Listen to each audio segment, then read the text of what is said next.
Hi guys, welcome back to the This Is All Skate Shop YouTube channel. I'm here with Clark and we are in the This Is All Skate Shop, of course. It's winter class right now, so Clark is here for the event. And Clark is the owner of the Faction Skate Company. We're going to do a behind the brand series. This is a series we do. There's a playlist with all the brand owners. And Faction is an aggressive inline skate company, and now they also make recreational, urban, freestyle. I'm curious how you call that though, but yeah, it's like big wheels at least. So we're gonna dive into the history of Clark, personal history, and I like to do like different segments. Okay. So for example, for Razors, it was like they have kind of like the cult era, and then it was like the SL and the Genesis era. And how would you see those segments of the company so far? Well, I think it's a little hard because Razors has so many years. Yeah, in- exactly. in So you business. just So started. So We're, just- I think, coming up on our fourth year Yeah. in business. 2019 is when I first started with Yeah. this. We had started working on concepts of the type of skate that I would like, because the reason most people would start a skate company is that they're just not seeing what they would like on the market. So that's really where I came from. I tried a bunch of skates, and all of them under the sun, and they were good, but they just weren't hitting the spot that I wanted. So in 2019, I decided, if we're going to start a company, let's kind of go all in and do a skate company.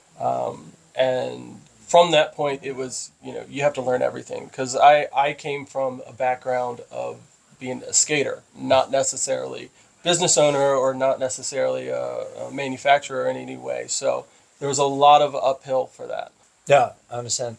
And do you feel that the company has different eras so far? Or did you say it's just one era? I would say right now we're in the beginning stage, still startup area. still startup, still establishing ourselves. I think that the first 2 years we really put a lot of effort into getting our name out there and getting brand recognition by choosing the team that I chose and trying to make a point to be everywhere we could be, to be present and be at events and support communities. Because it's really important for us as a brand to not only make products that people love, but to also support the communities that use your brands and get to participate in blading. So I really try hard to support where I can. Oh, that's good. I would maybe want to cut it up then maybe in like the investigational era where you're like just like searching for what to do and then working with the factory, and then like you have your first skate, and then you have like the second heel race skate, and now that you're working on a hard boot. So let's cut it up in that, but first I want to start with your personal history, and then we'll go through these three eras. Right. And then the three eras have like different angles, and I want to touch on all the angles. They have like a warehouse angle, like maybe you have like, because first you're at home and then you get delivery, so you have to move the company. So like all that, so that there's like a physical location era angle, and then there's like a team angle, and there's a marketing angle, and then so I want to have like one like each era I want to approach it from all the sides and then move on to the next era. But just let's start with, you've been skating on a high level for a long time. You did like skate camps, I believe. Just tell me where it all started, I guess. So I started skating in '91. Yeah. So I've been skating for a very long time. Yeah. I started skating before there were videos, before there was anything. You start skating, you found something that you like to do, and then you find that other people are doing it.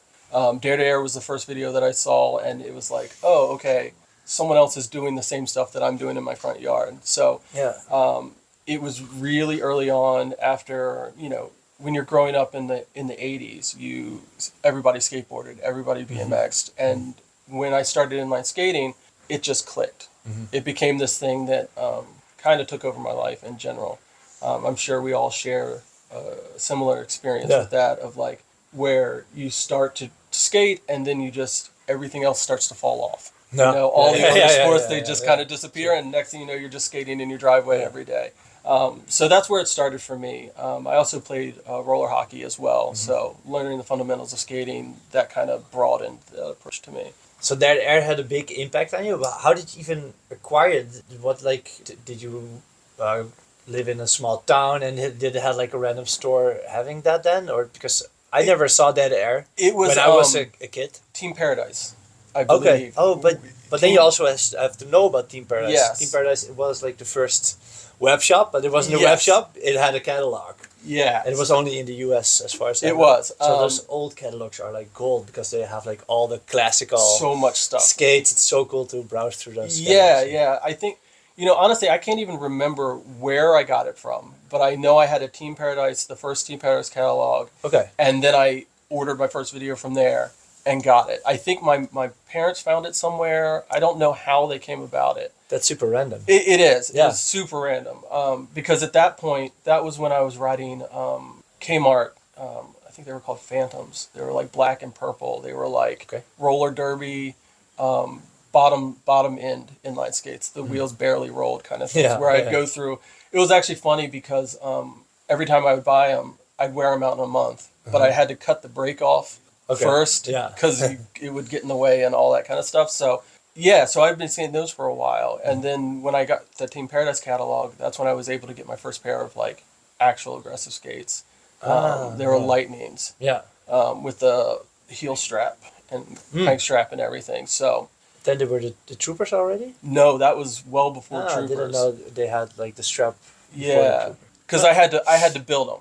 It was Okay. buy the TRSs, then I had to buy Lazy Lake. That's what. Yeah. Yeah. That's what I thought they didn't come out with that. That's No, what- they yeah, didn't. So it was like accessories that you could buy. So it was my first real experience with Team Paradise was with a so-called shop. Yeah. Like that yeah. was the first experience of like finding something that I really enjoyed Yeah. and then be able to build it to my own liking. Yeah. And that's when I ordered Dare to Air and Mad Beef at the same time. Oh.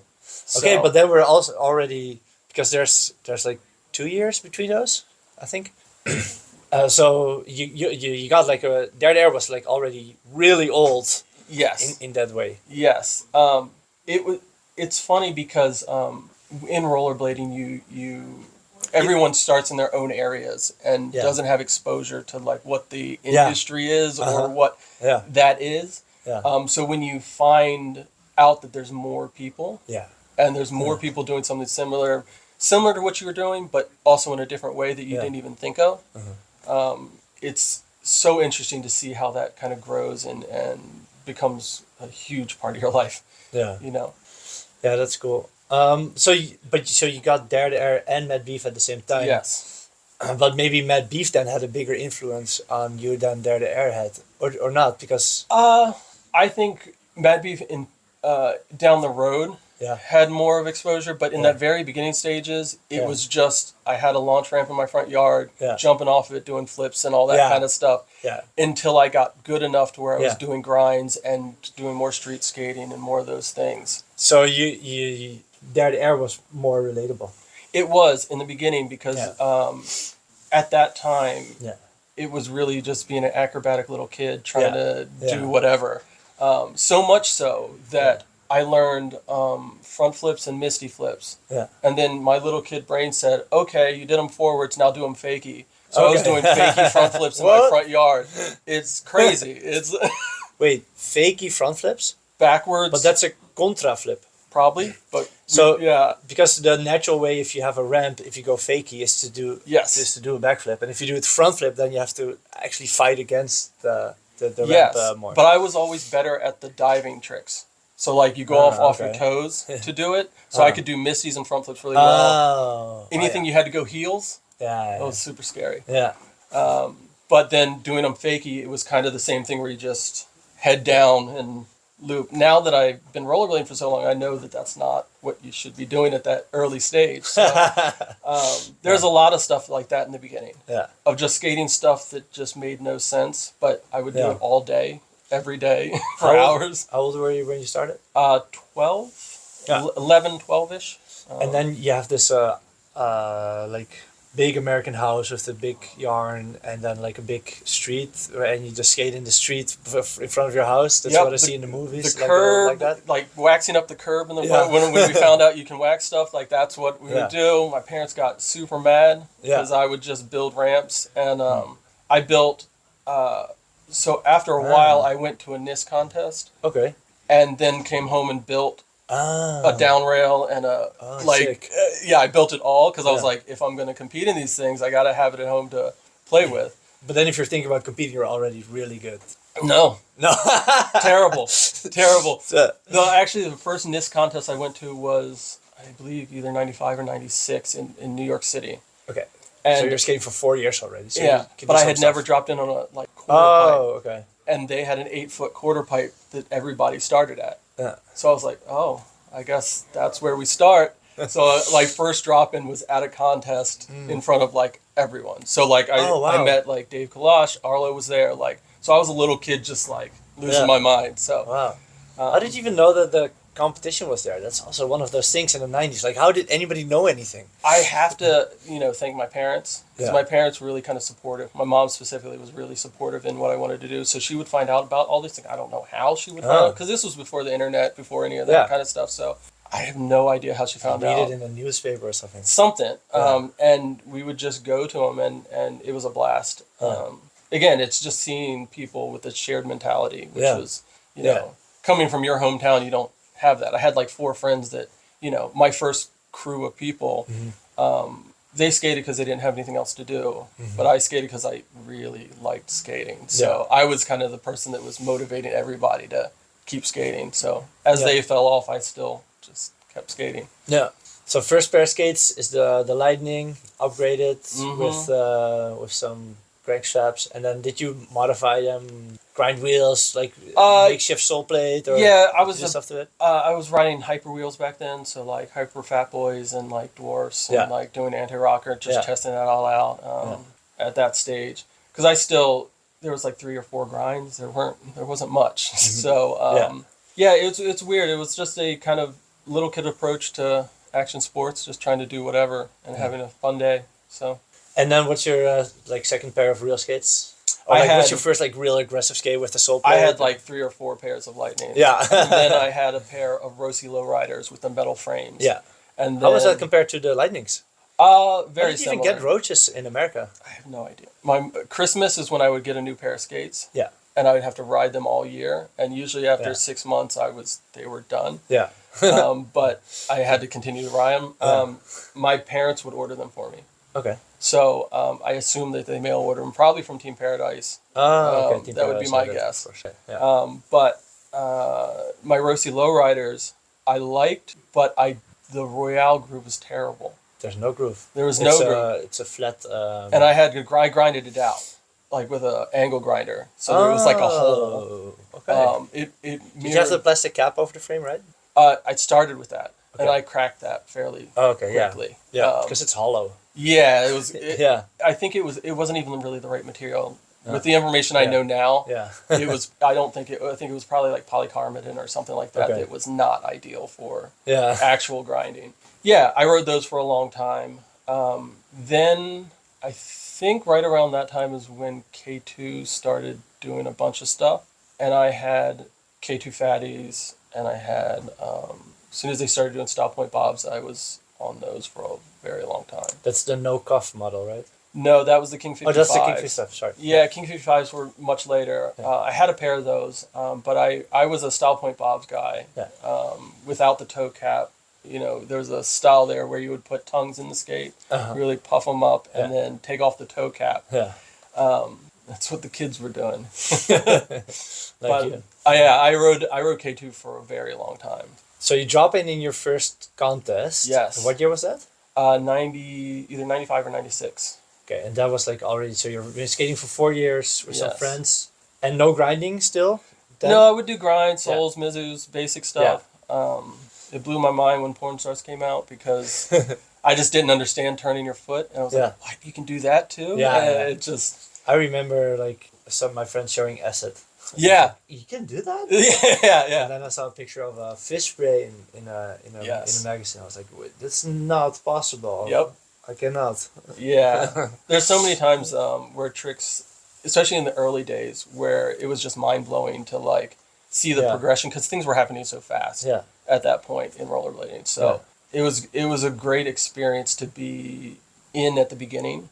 Yeah. And grow with it instead of now. Yeah. Like I can't even imagine starting rollerblading now with the plethora of things that you can do Yeah. and knowing which direction to take it or knowing where to start. Like, Yeah, we have this joke about like new generation kids. So they like they're starting with the back torque. That's kind of like their first trick.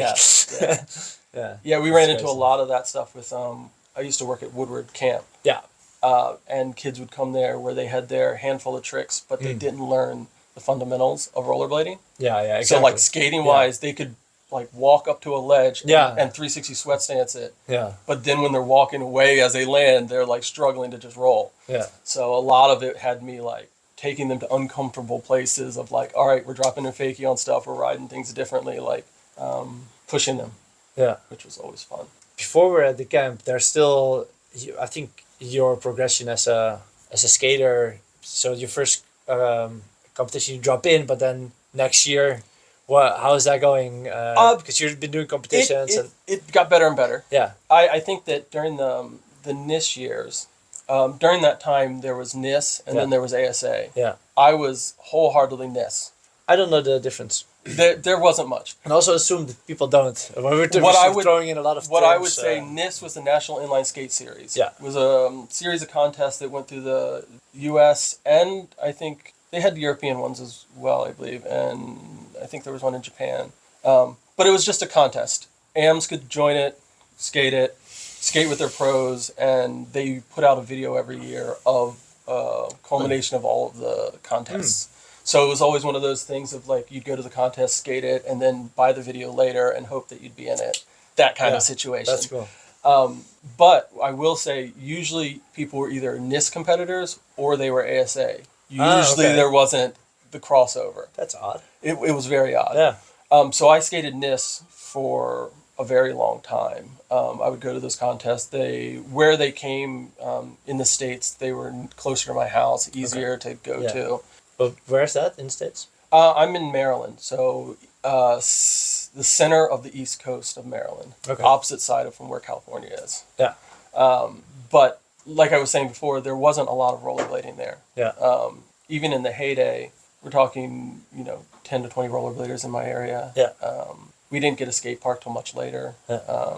But I would skate NISs all the time. During the summer, I would go to 2 or 3 stops. It would be a big event. My mom would drive me there, and we would go and participate in those. And that I did that until I was much better, and I was never at a point where I was winning them or anything like that. It was more of a just go and see other skaters and have fun, and then there started to pop up local contests, shop contests, park contests around our place. I used to compete in those just to kind of be part of the community. Yeah. Never won a contest? Not at that point. Yeah. Not at that point. Then after a while, I stopped. So like. You stopped skating? No, I stopped competing. Oh, okay. So like locally, I started to ride for the local skate shop. Yeah. And they would host a contest at their skate park. Mm-hmm. And I felt some sort of way about riding for the shop and then competing in their contest. So I felt like. Sure. I felt like it wasn't my place. It was an opportunity for the kids coming up. Yeah, you can judge or something. So I stopped competing. So I would just be at the contest judging. Yeah.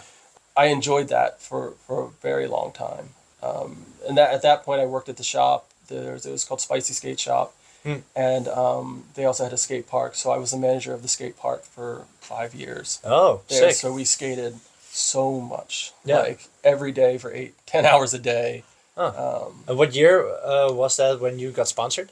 So that would have been probably 97 or 8. Yeah. So after your first drop in 95, 2 years later, you could do flips in the doing air. misties and bigger things. And I actually, most of my career, I didn't do a lot of flips. Like the beginning time I did, it was more acrobatic, but then I started grinding, and that's kind of that's kind of where it all went. I've always had I won't say a different perspective, but I would say unique that for me, skating was always a challenge to do the next trick, to do as many tricks as you can do it regular and switch, do like the plethora of things. Okay. I was never the stunt skater that was going to go do the drop rail or go do, I want to do the technical, like Yeah. full cab TTPs on things, like that kind of stuff. Yeah. To like technically push things, and that's why Yeah. I started doing a lot of negative stuff too, because I Oh, was yeah. like, That's I right. want to be able to say I can do that as well. Yeah. So That's kind of like the peripheral of tricks. Yeah. yeah, It's the- yeah. So like I would do all the regular tricks, and I would try to learn them all switch. Like it was really important Yeah. for me as it was a challenge. Yeah. Not necessarily to show rollerblading, but to challenge myself to be able to do it. And that takes just a lot of just trial and error, and like a lot of time me skating by myself, trying to figure out how to Those do moments stuff. are precious. Yeah. Skating Yeah. by yourself, and then that you learn a lot. You learn a lot with friends as well, and Yeah. there's different modes, of course, but the skating by yourself mode can be. So, did you have any other sponsors than the shop sponsor? So when I first started, the shop sponsor was the first real sponsor. Yeah. Then I did have, so back then Razors would do this thing where they would send skates. You'd be like a shop flow. Yeah. So you'd get whatever they would send to the shop. They give one extra pair They for still somebody. do that. Yeah, so I rode for them for a little while. Yeah. But technically that's through the shop. Then I rode for K2 for a while. Well, tell me the dates. I can't tell you the dates. Okay. It's a gray area. So of course. when I first started riding for them, it was one of those things where you know the sales rep. Okay, yeah. And you're kind of on their like sub thing where Yes. they give you skates, and that grew. So it was Mike Powell who used to send me skates, and then he became. That's from the podcast. Yep. Paulo Peralta. Yep. Yeah, Powell movement. The Powell movement. That's Yep. it. Yeah, it's a great podcast. He has some really cool interviews with loads of interesting guys on it. Yeah, yeah, absolutely. He was he was the marketing manager, I believe. There was an era with K2 where they were making 250s and making custom skates. You'll see custom K2s all over the place. Like you have the American flag one. There was a tennis ball one. There was like a bunch of different versions. Okay. That was the team manager right before Mike Powell. So Mike Powell was giving skates, and he was in there when they transferred. They went to the transfer model of K2s. You know, the bulkier, bigger version. The model called the transfer? It was there was, I think one of them was called the transfer. I think the first one was called the transfer. Okay, sure. Then they had a bunch of different models. Pat Lennon, Bro Skates. Pat Lennon's one, the purple one. Nemesis. Nemesis was one. Yeah. It was basically during that time. A lot of skate companies had a lot of different models that they would put out at the same time. Okay. So they had different price points of them. Of course. Yeah. It's still normal. Yeah. Well, I would say just like USD used to come out with like their line, and it would all come out at the same time. Yeah. That doesn't necessarily happen as much as nowadays, but because the Nemesis and the Transfer came out at the same time, as like that was their line that year. Yeah. So I rode for K2 through all of that, from the 250s, the Fatty Pros to the 250s. Mm-hmm. It was just kind of, it worked for me, and you can see to this day some of the things that I did with my with Faction. Yeah. Really come from that perspective of like this, like the Transfers had a squared off heel. Sorry? The Transfer skate had a squared off sole plate heel, so the back of the heel was squared off just like ours. True. That sole plate. Yeah. So rough grinds are rough really... grinds and all those things, and that's one of the things I really enjoyed about that Yeah. skate was that squared off heel that really locked into things. Maybe we should show that. It's right here. So this one. I'm not sure, like the term even rough grinds.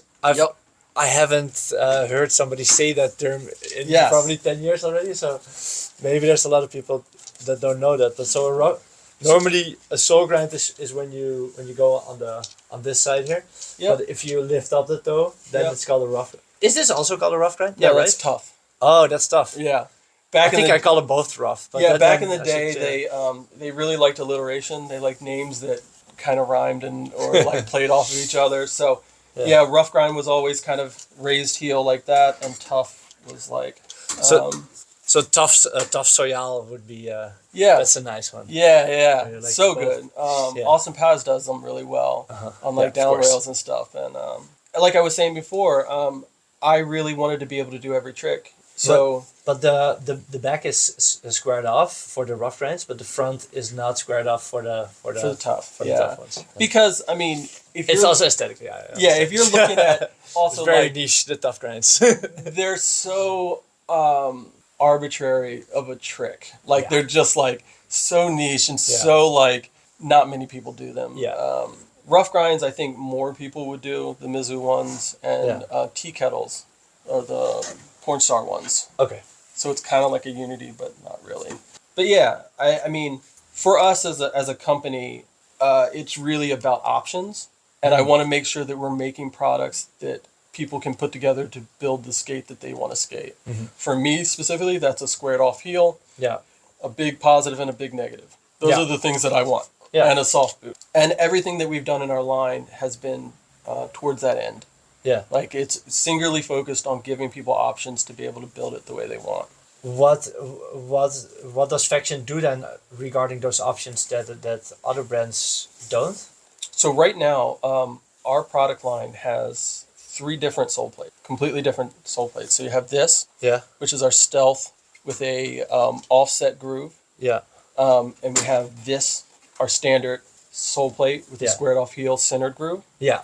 And we're going to be releasing this boot with the Heel raise. centered groove. Oh, okay. So not offset, but centered. Okay. So again, that's just giving people options to be, because people have really liked the narrower silhouette of this heel. Yes. Because this is a very particular Yes. aesthetic. Yeah. Aesthetically, Not everyone. I would prefer this aesthetically, but grinding, I would definitely prefer this. Yeah. And that's kind of the point of it, is that we have the options for anything you would want. Yeah. But this sole plate has my heart. I love this thing. I'm gonna do an investigational video like I've done for the classical heel raised boots. So I compared all the sole plates of all the classical heel raised boots, so the Sway, the M12 and the Fifth Element, and the 909 and the Cult and the Mesmer Throne, and see what sole plate fit on which one. Yep. And I'm gonna do the same one day in the future because it's gonna take a lot of time. I'm gonna take off all the sole plates and all the sizes and compare them. So then you'll have a chart for your sole plate on what other boots it will also fit on, because this sole plate is pretty universal. One of the things we went for was maybe it will fit on a standard skate, for example. It does. Yeah, it does. It doesn't look good, but it does. Yeah. I think one of the things that we went with, the reason that we made this skate the way that it is and didn't do a raised heel, was so that it was a flat boot, so that you could adjust the heel lift that you like with an internal shock absorber. Yeah. And we feel that, like, for an aggressive skate, that's kind of the ideal way to handle that. Yeah. Because you can have more options to build it the way that you want to build it. Sure. Yeah, you can do that. I noticed that, like the UZ Aeon came with 2 different shock absorbers in the box in the beginning. Yeah. And then, it had one in the skate and one extra in the box, so you could do that. Yeah. And then I just don't think anybody ever put the second one in. And I think Standard does that as well now. Yes. Yeah, true. And these are also 2 hardnesses. Yes. So that's also really cool. Yeah. And regarding heel raise, when you said that a lot of the things that you designed here were from the K2 era, for me a K2 is a really backwards leaning, flat skate. Is there even a heel raise? No. There's no heel raise? None. It's actually... And this is also pretty flat. Like, how thick is the shock absorber? Can you show me? So, I don't know if you have it in here. So ours comes with the insert that's in there, in the heel, and then we have an additional one that it comes with, which is the additional one is 8 millimeters, but it's just a heel cup that. Okay. Yeah. Because again, can you see? Is there what's in the liner here? Probably has the. So there's no shock absorber in this skate right now? Right now there is no shock absorber. This is the insole that comes in the boot. So this is the flattest boot stock, like out of the box, if you don't put anything as a heel raise in it on the market then? No, I think that Standard's boot is flat on the inside. Without a heel cup, you would be flat. If you take the skate out of the box, it comes with the shock absorber in underneath. And this one doesn't have the shock absorber in. No, we put it in separately in the box for you to make a choice to put it in there. The normal thing would be to put it in the skate and then the people have the choice to take it out. Yes. I'm a fan of that. Because of K2? Because of K2. Yeah. I've always felt like everything about rollerblading is kind of controlled chaos. No. So when you first ride a boot that's leaning back, it's the scariest thing Yes. ever. Yeah. But once you figure out how to control it, for me, it Yeah. makes me feel faster in the heel because it's a little same reason that a raised heel pushes you forward Yes. to Yeah. generate speed. Yeah. I feel like you can really pump through that heel a little bit more on ramps specifically, and that's one of my personal preferences with a slightly flat boot. Yeah, it's maybe interesting to play a little bit with Yeah. that one day. And I think for me, and again, that's just a personal preference that I have. And when I go to build a skate, that's where I start, is what I like. So Yeah. end of the day, if I have a skate that I really enjoy skating, it's a win. Yeah. Yeah, there's a little bit of a raise here in the insole, I feel. Yep. So it's like a half centimeter or something. Yes. Yeah. It's not a lot. But this is definitely the flattest boot that comes when it comes out of the box. Yep. Like, because there's no shock absorber and there's no other skate on the market. Yeah. Yeah. I like the CJ is also pretty Yes. flat. I actually advise people to put in an extra heel raiser Yep. in the CJs. It depends on what you're used to. Like if you're accustomed to like riding traditionally heel raised skates, Yeah. it's kind of meeting them where they're at. You know, Yeah. they're used to what they're used to. Okay, let's get this set up the way that you're used to and take it from there. Because even if you want to transition to like not have a heel raise or what have you, you can do that over time. Like if you have two heel raises in there to start with, take one out over time, and then you can get accustomed to it. Yeah. It makes for a better experience. We left with the K2 sponsorship. Yes. That's kind of like an era of your personal development there. Yes. Anything you want to say to that, and then otherwise, what's the next step? I mean, I'm thankful for K2 and the opportunities they gave me because at that point, I had transitioned over to skating ASAs as well. So that's kind of the time frame that I went pro on an ASA tour, and they would pay for travel and contests and all that. That's kind of, great. so it's kind of that next step in my career. Yeah. So we went pro for K2. No, I went ASA Pro. There's a difference. Remember, Can you explain this? Remember, this is this is rollerblading. Contest series. I would say this is inline skating, of course. Yes.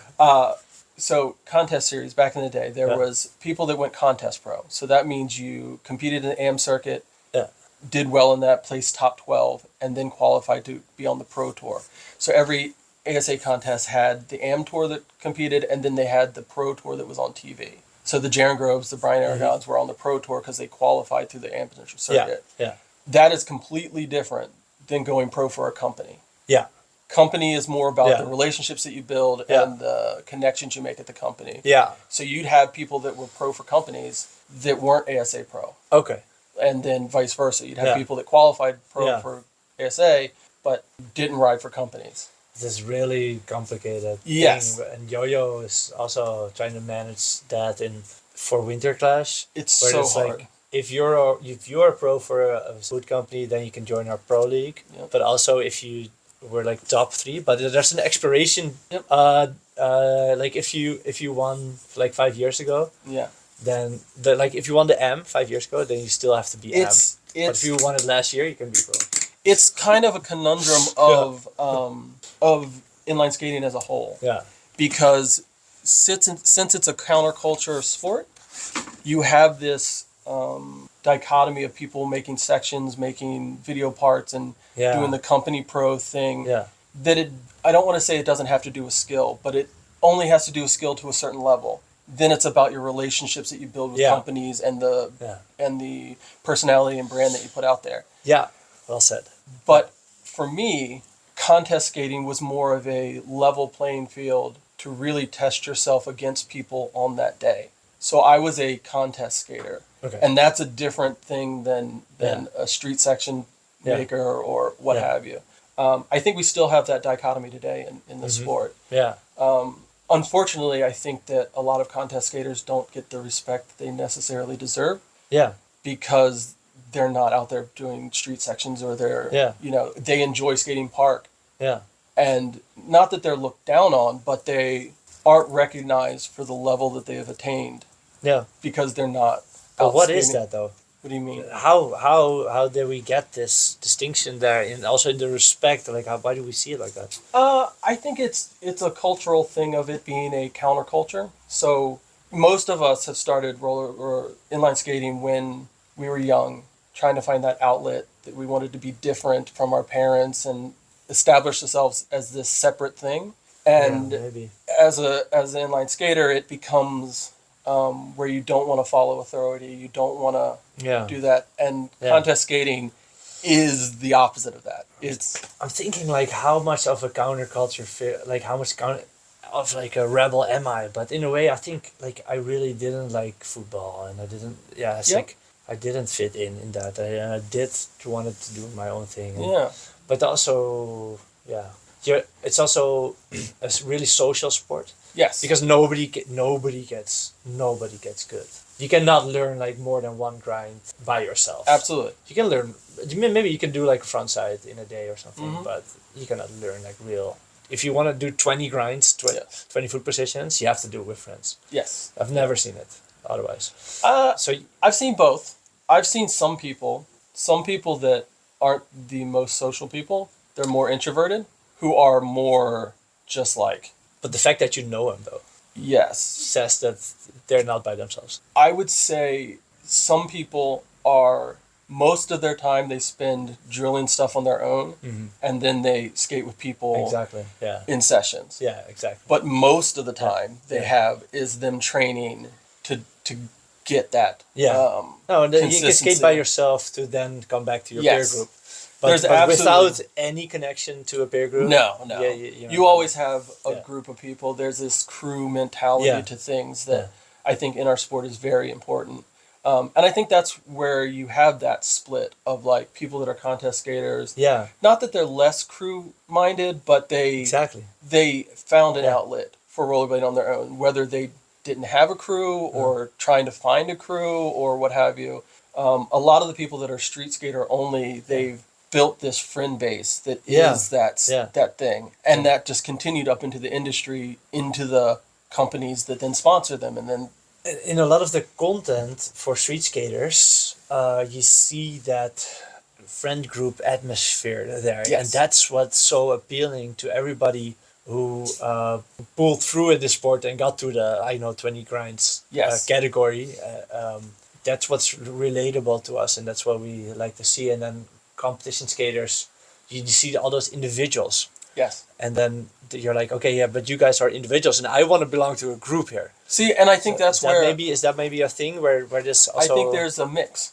Okay. So I would say I'm on that other side of the Yeah. individual side of it, Uh-huh. where I focus on the rollerblading that I do and the tricks that I am able to achieve. The friend and crew base was something in addition to that. Yeah. But rollerblading for me really was that achievement and doing better and doing more tricks and achieving it in solidarity, and then adding the friend group in. Mhm. Whereas others, it really is the camaraderie and the community that they build, and they just happen to get good, if that makes sense. I don't think one's better than the other. I think Yeah. they're both needed in the sport. Exactly. And I get bummed out when I see people that are very deserving of recognition not getting the coverage or visibility that they deserve, only because they like to ride ramps, or Yeah. they like to, skate launch box, or they like to skate these things, or even like vert. Yeah. It is criminal that Yeah. some of the vert skaters Yeah. don't get the industry-wide support that they should get Yeah. based on their skill level. Does Faction sponsor any vert skaters? We don't yet. Okay. We have one of the softest soft boots on the market, Yeah, sure. which would not be necessarily ideal for a vert at the moment. Did But you see my my Flex series on YouTube? no, I don't. I have a 5-part series where I talk only about flex of inline skates.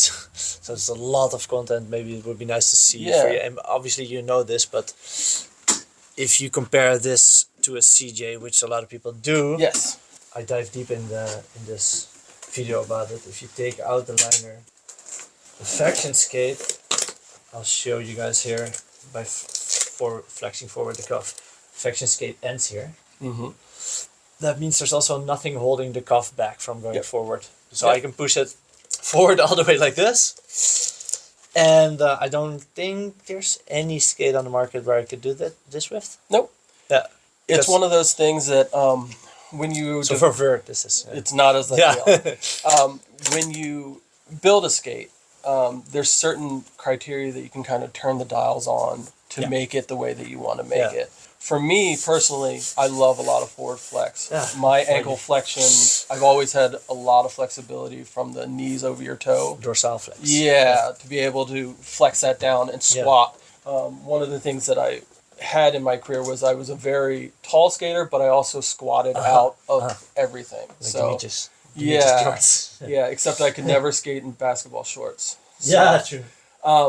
But yeah, so that was something for me that I always liked a lot of forward flex. Yeah. So that was one of the things that I wanted to make sure we had. I recognized from our T1s, Yeah. this angle on this Show cup. it to the. So this angle, it's a 90-degree angle right here. Yeah. One of the things we updated in our new cuff, Yeah. which hasn't been released yet, but it will be coming out on our hybrid skate and our plastic boot, is that this angle is much more rounded and this section is thicker. Okay. So that when it flexes forward, when it's buckled, this part of the boot runs into this much sooner Yeah. than it does on this boot. So it stops itself from flexing all the way forward. Okay. Yeah, I found a way because normally that's like fixated more in the on the back. Yes. Normally there's two fins that come up into the cuff. Bunny ears. I call Yeah. it. Yeah. And one of the reasons I didn't want to do that, we actually did that in our plastic boot. Okay. It has that in the back. Oh really? Yeah. But for a carbon fiber skate, Yeah. to put the carbon going that high, and it's a little much. Yeah. So one of the other ways that they solve that, for example, on CJs, I believe, this piece, there's no carbon in it to here, but the leather continues up. And there's a plastic insert. Yes, I think, yes. yeah. But it's not the heel material. It's not the carbon. It's a separate. Yeah. So it goes all the way up and gives you that lacing Yeah. ability all the way up that kind of pulls it all together. Yeah. To differentiate ourselves, we wanted to have a flexible skate. Yeah. This is our flexible price point. Like this is Yeah. the one that is the most flexible skate we'll have. Yeah. I actually measured all the forward flex of all the skates. I put them on and I created my own scale. Yeah. So maybe if you want to like communicate this, I found a way I think to do this because in skiing it's really normal to communicate flex. And what they do is they have like 100 as the average, but actually they started out with this like a 0 to 10 scale. Oh yeah. but because they want to have stiffness, they think stiffness is so important that like these companies then like made like an 11. And then another company made like a 12. Yeah. It's like companies didn't buy into the scale. Yeah, because there's no rule. So Yeah, it's just like, and then like 30 years later, it's Yeah. now like 100 or like just so 10. Or so 100 is now the average. And that this is now like how the industry works. So now it's like a little bit set, but it's just because everybody's doing it. So I took that skill from skiing, and then it was hard for me to determine what the middle was. So I just thought like I'll just take an M12 and make that the middle because it's the most classical skate. And did you focus on just forward flex or you're doing lateral flex as well? This is forward flex. Okay. Yeah. Because otherwise I would need to have also like the same frame on it and yeah. I think one of the things for us is that there's a sweet spot with flexibility in a skate that isn't just forward flex, but it's also lateral flex for 100%. certain tricks. Yeah. One of the things about forward flex that really helps me that I don't feel like it's highlighted a lot is like when you're doing royales, being able to drop your heel down and Sure. it does that knees over toe body position. Yeah. And that has a lot to do with that forward flex, helps that. Yeah. Also, where the sole plate is placed. We moved our sole plate slightly ahead, 4 millimeters farther ahead than a CJ. So a Seba CJ skate is 4 millimeters back, which makes it feel more connected. Your leg and your heel feel all one thing, so it's harder to drop your heel over things compared to this boot. The backside groove is not center between the two bolts. Is that what you mean? No. And normally, is it normally in the center? I actually never measured it. I just assume it's center. It's the center of these bolts, but the whole thing shifted forward 4 Of course, it's millimeters. the center because the frame is the center. Yes, Yeah. but the whole placement of the UFS UFS. bolts are 4 millimeters forward. That's also because of K2 maybe. It probably is. Because K2 in like what K2 does is really weird. Their back wheel doesn't stick out at all. Normally, Yes. if you look at a skate, like so here the front wheel sticks out like 2 millimeter and the back wheel maybe a little bit more, but now you see this one. And then it's like flush on both sides. So normally that's like really symmetrical. Yes. But then K2, if you look at the frame position, immediately it sticks it's like out. It's right up against the. And then it actually sticks out in the front. Yes. Which I think is no wait. Am I?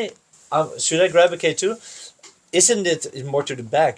I think that the size of their frame. Is a K2 the original fatties? Yeah. Were shifted slightly forward, but they are also shorter frames than we ride nowadays. Is it shifted forward or backwards? I feel really stupid right now. I think it's shifted forwards. I think because it's right here.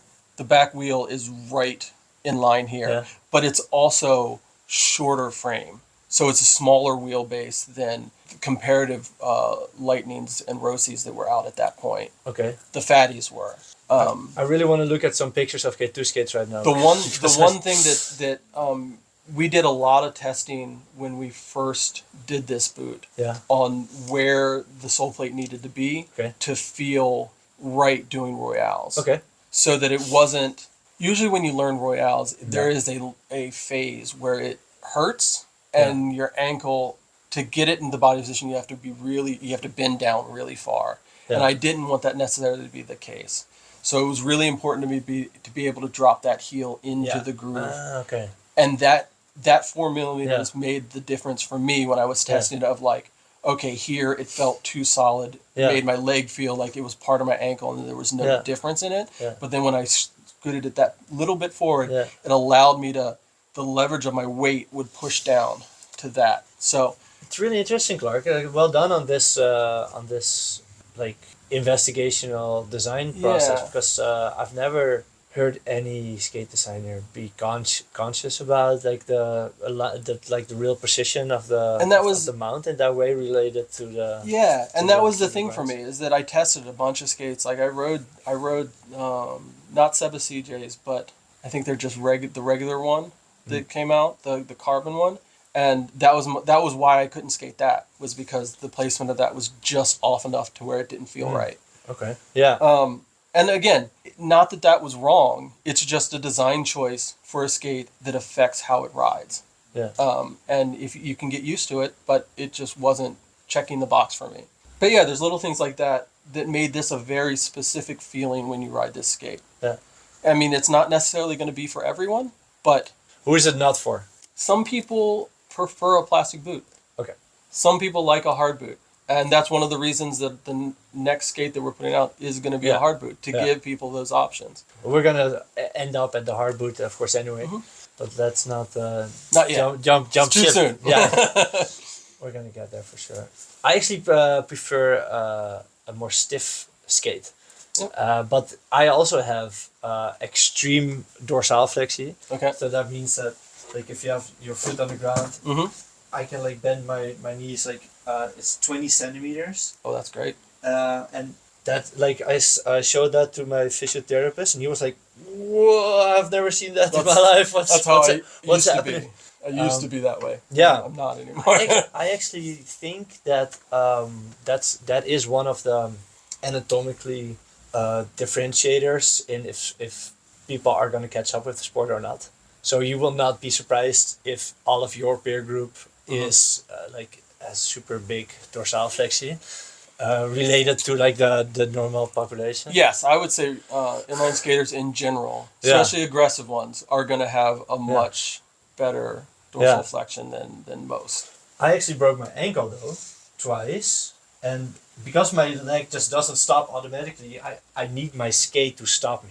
It hurts otherwise. Like I broke my right ankle doing something similar. Yeah. But I went the other way. Of like I like the flexibility to be able to lean into things and be able to. One of the things that I kind of gauge my flexibility on is being able to squat all the way down Yeah. and still be able to just roll around balanced. Yeah. Yeah, So, that's and good. if you don't Yeah. have that flexibility, Yeah. it pushes you to the back and Yeah. you're kind of falling out Yeah. of that. That dorsal flexion is one of the things that I used in rollerblading for years. Yeah.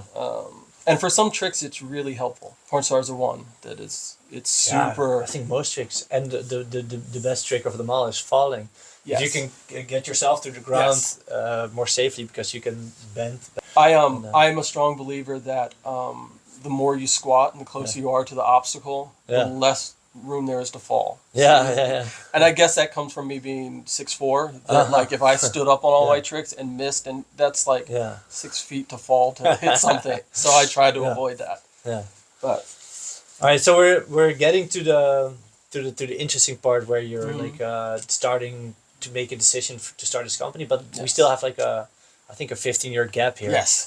What happened? So Or 20? you or see, 5? ASA contests was where I ended up turning pro on the ASA tour in 2002. Mhm. And then I was on the tour the following year in 2003. Funny, my first pro contest, I broke my arm in 3 places. Uh-oh. 2 minutes before the contest starts, in warm-ups. And you competed? Yeah. Yeah. It's like, how can you? It was this arm, and I was doing a forward 7 over a pyramid, and I flew to the concrete with my arm underneath my body. What is that, cased? Big pyramid. Yeah. You go to jump it, and I was doing a forward 7, and I went to land, and instead of landing on the down, Yeah. land right Oh, okay. at the top, Yeah, yeah, yeah. and basically feet, Yeah. Yeah. Yeah. the fall. And then I had to go up to the judges booth and be like, hey guys, can I not have to go first? Because the rookies go first. Mm. When you qualify the year before, the rookies are in the first of the lineup. So I was literally the first person that had to skate. They're like, nah, man, if you don't compete, you just don't compete. Okay. I'm like, oh, okay. So I Yeah. ended up skating the contest with a flailing arm. I was excited. I still got 16th though, so I was happy. Out of like 15. 30, I think. Okay. It was Yeah. great. Yeah. Yeah, I was happy. Awesome. My first run, I did nothing. I literally just skated around the park like, oh god. But my second run, I nined the box, and it was just like flailing around. Yeah, it was bad. But yeah, so How old were you then? I would guess 20-ish, 21. So you something. turned ASA Pro when you were 20-ish. Yeah. Yeah. Yep. And your level was like 900s. That was your that's Yes. a pretty good level. So I qualified on the AM circuit doing like toe tap 5s and like not many of the launch box tricks because I wasn't acrobatic at that point. yeah. And then that summer, I was living at Woodward Camp at that point, Already and teaching. I was like, all right, I can't respectively go onto the pro tour and only have toe tap 540s. Yeah. So I learned flat 5s, I Yeah. learned hot flips, I learned 9s all that summer. What is a hot flip? Facing forward Yeah. and flipping around. Ah. Staying okay. facing forward. It's like a snowboard front flip. Yeah, it's like a side It's flip. like so you go Yeah. like this and then you turn like that. Yeah, and you look forward the whole time. It's great. It's one of the wildest feeling tricks ever. I've never seen somebody do it. It's scary. Yeah. You just basically go and you're like, oh, and it's just whoop. It's like like a cartwheel. But facing forward. Yeah, yeah. And you can do that. I used to. Good. Yeah. Not anymore. What's the moment in your life when you were the best? I would probably say around 2003 or 4. Yeah. Living at Woodward Camp, get to skate all the time. Mm. I was one of those guys who would skate 8 hours a day, just all day, all the time. That's probably when I would think I was the best. Yeah. When you're young and all you do is skate, it's kind of easy to progress like 100%. that. I also approach it differently, where I was just trying to do everything both ways, spinning to everything both ways. I think at that point I was doing, at least for park stuff, I was doing like hurricane topsouls both ways, which I missed doing. Nobody can do that. Some can, but Yeah. it was a high bar. Yeah, exactly. Yeah. But yeah, I think that kind of stuff is, you don't realize it when you're in that zone of skating, of like the level that you are. You just kind of skate and do the tricks that you want to do. But you're still doing the whole comparing yourself to everyone else and like looking at other people and being like, but they're doing this and like. Yeah, I think you're always average. Yeah. Sometimes people say because I don't think I'm good, but sometimes people say I'm good. But everybody I know is actually better than me. Everybody that I skate with is actually better than me. But for me, I am just normal. But even when I was better, I thought that I was normal back then. Yeah. So it's like you're always doing the central point in your own life. I think now, as I'm older and matured a good bit, I can look back and see where I was comparatively and assess it in a way that's genuine and like recognize the high points that I was at and where I still needed to improve in things. Where in the moment you're just skating, trying to do whatever you're doing, and you still get those things at like pro contests where you're like really nervous and you think you're doing terrible, but you're really doing well. You know, you're killing it, and like people recognize that you're doing well, but you internally are like, oh, I gotta still amp it up. I gotta do more. I gotta do more. Yeah, you didn't win. You were second. You didn't win. So in your mind, you're not the best. Yeah, and like you look back at it, and the people that you're riding with, like there's moments like I got to riding contests with Brian Aragon and Stefano Stefano and like those like bigger names and like Jaron Grove and that kind of stuff. Like, and they were doing really well, and I was right with them doing things. So like I can't complain about my experience. Like it was some of the best times of my life. Yeah. So. And that ended 2003 or something. The ASA tours or. I say 2003 or 4. Yeah. I was living at Woodward, and I had decided to move to California and go to school for my undergrad. That whole idea of rollerblading isn't very profitable as a rider in general. So, you start to get. I was 23 or 24, and you start to think, okay, if I want to have a family at one point, and if I want to, buy a house at some point, rollerblading is not gonna necessarily do that for me in the short term. Yeah. So I went back to school, got my undergrad in graphic design, and got my MBA in marketing. So that's a bunch of years there. Yeah. I still skated through all of that, but just when you get older, your focus shifts a little bit. So you stopped with the Woodward camps? Yeah, I moved from Woodward in 2004 to San Diego to study to do my undergrad. Yeah. And then you just skated a little bit, like from here to there, like once a week. I still skated 3 or 4 times a week. Oh, okay. But in California, street skating and doing what have you. I moved out there with my group of friends, my crew. We all moved out there together. So it was great. At that point, I had been skating 20 years ish. So that would have been 2011 then. Yeah, 2011 is when I graduated undergrad. Yeah. So at that point, I came back to the East Coast of the United States to do my master's degree in marketing, not with the intention of starting a company, but just that's kind of the natural progression of what I wanted my career to be. Yeah. So, I did that. A lot of schools, still skated regularly. Just it wasn't the focus. Yeah. So we're just gonna skip over for 15 years, or is there something that's still cool to say about this? I have a lot of cool stuff, man. Yeah. I would say getting married was in there. Yeah. All the other life things. Yeah. Was in that time frame. So that would bring us to 2019. Yeah. Ish. Yeah. Married, 4 kids. Yeah. House, all that kind of stuff established. Yeah. And I was like, okay, I've been rollerblading for a long time. Uh-huh. You start to think about what's next and how you can give back to the community. And that's really where the idea of starting a boot company came from, of wanting to give back to a sport that had given me so much throughout my career. So, and of course, whenever I do anything, I'm kind of, it's either black or white.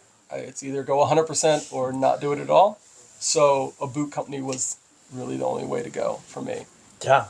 Well, that's 100% then. Yeah. It was like, okay. Start with the bearing maybe. Because, like it is a trope in inline skating of people starting clothing companies. Yeah. Or starting a wheel company. Yeah. And them doing that for years and it like fizzle out. Yes. And I didn't want to be that. Yeah. So I was like, okay, I need to go in 100% and just focus and do what I think is needed. Yeah. And that's building this product. Not too many boot brands fizzle out. It's harder because you've To fizzle committed. out. Yeah. You've committed a lot of Name time one and that effort. fizzled out. Remedies. Name a second. Remedies didn't fizzle. What do you mean?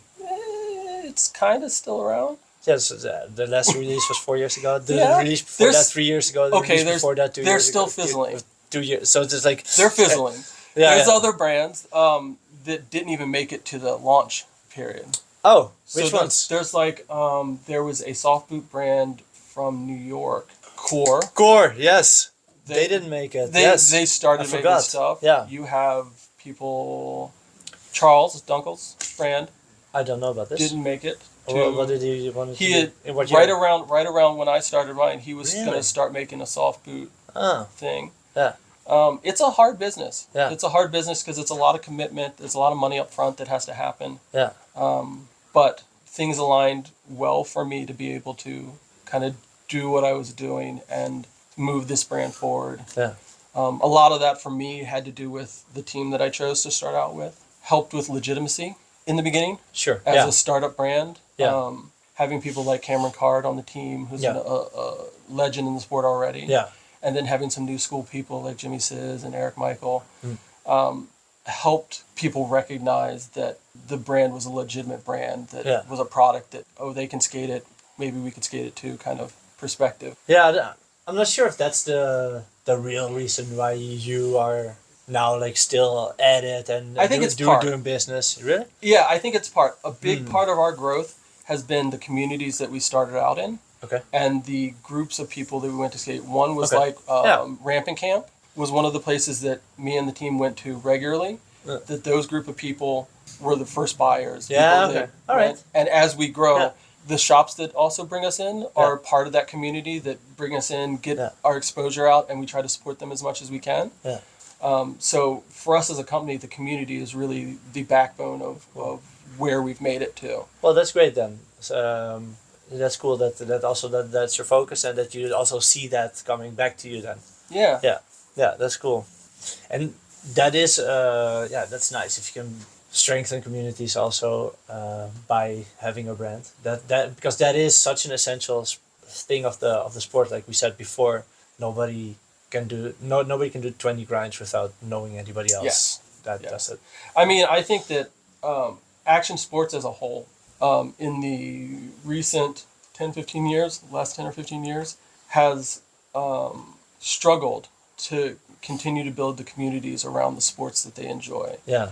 When skate parks started becoming more and more prevalent, or local skate parks, concrete parks everywhere, Yeah. it took it away from that private skate park, which was Oh. the hub. Yeah, it's actually better to have less skate parks in a way. It is. It sucks to say that. But like that private park was the hub where Yeah. everyone went. You saw every rollerblader you know there. Yeah. That's Yeah. where it was. And now people are skating at their local parks by themselves, Yeah. and the community isn't there. Yeah. So shops like yours builds that community. Yeah. Like other shops have that community. They're stepping into that role. Yeah.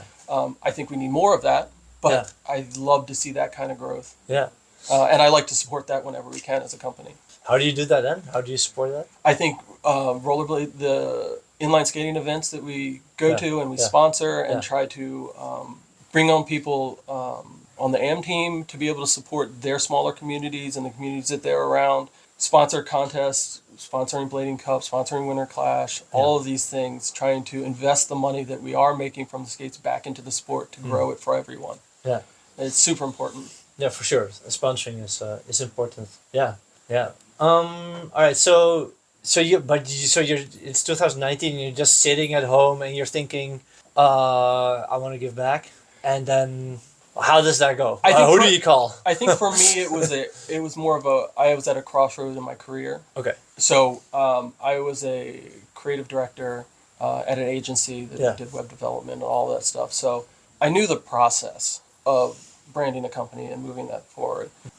And I was at an opportunity where I was like, okay, I can either take the dive into inline skating Yeah. and try to do something I love that I'm passionate about. Mm-hmm. Because I think that's a common thing that rollerbladers or inline skaters run into after their professional careers. Yeah. It's like, what do they do?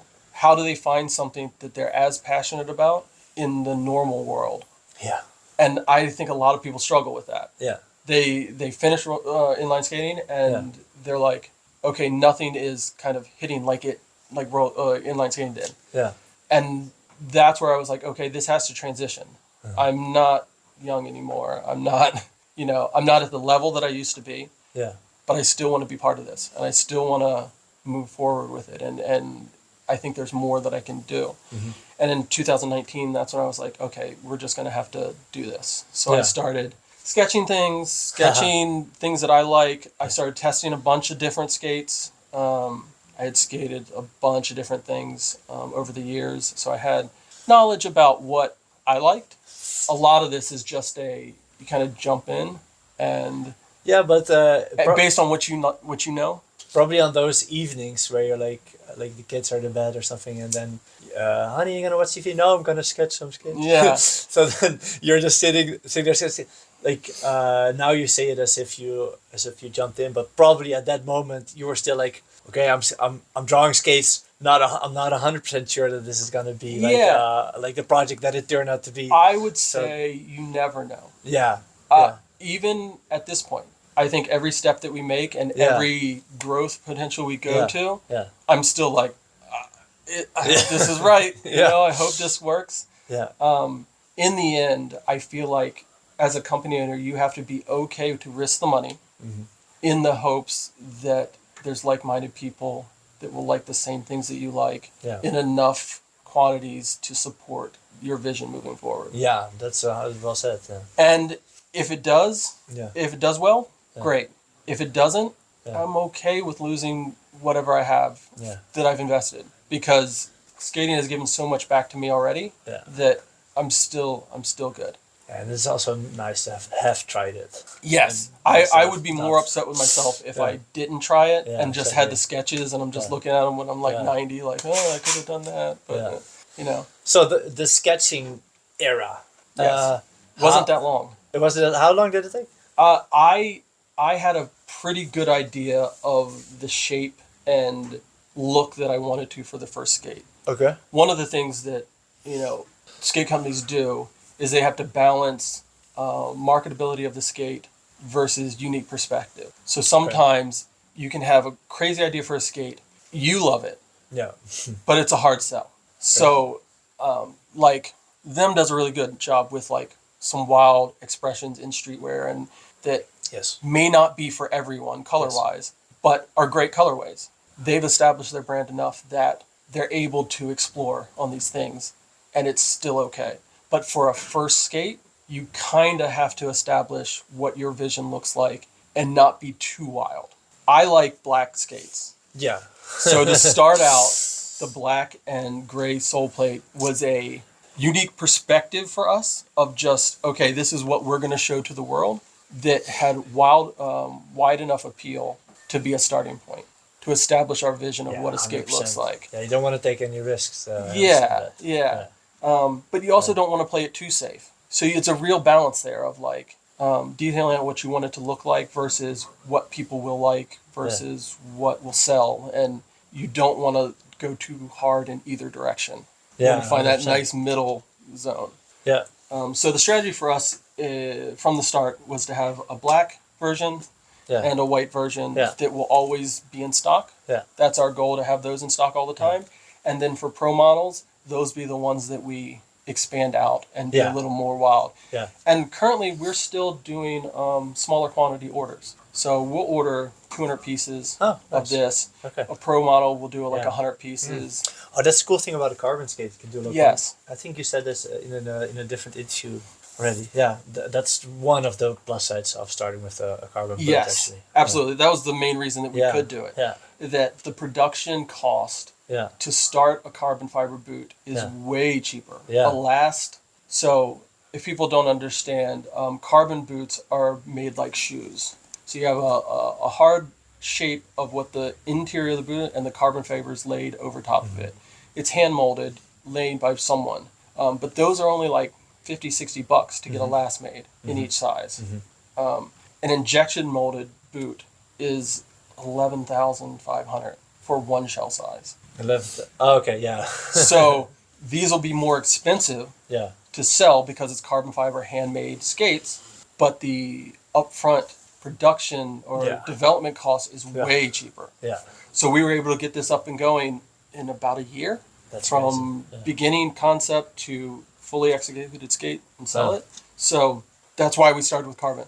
What was when you first started drawing? I did also like a product design school when I was a kid, and then they taught us to have like a list of all your requirements Yes. before you start. Yeah. So maybe you didn't make a list, but in the end you're gonna have a list of things you want. In my head, I had Exactly. a So what were bunch the, list. what were those things?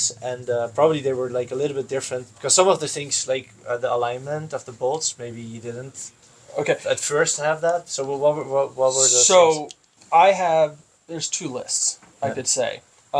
Initially, there was this one skate. The requirements I needed for this skate Yeah.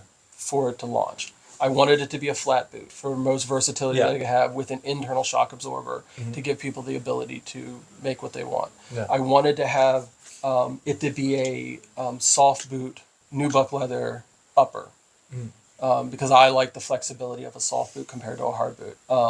The sole plate had requirements of I wanted a squared off heel to be good for rough grinds. I wanted a ample positive and negative sole area for grinds, and I wanted the offset of everything to be slightly Yeah. different. I also though laid out the eventual product line of all my price points that I wanted to hit.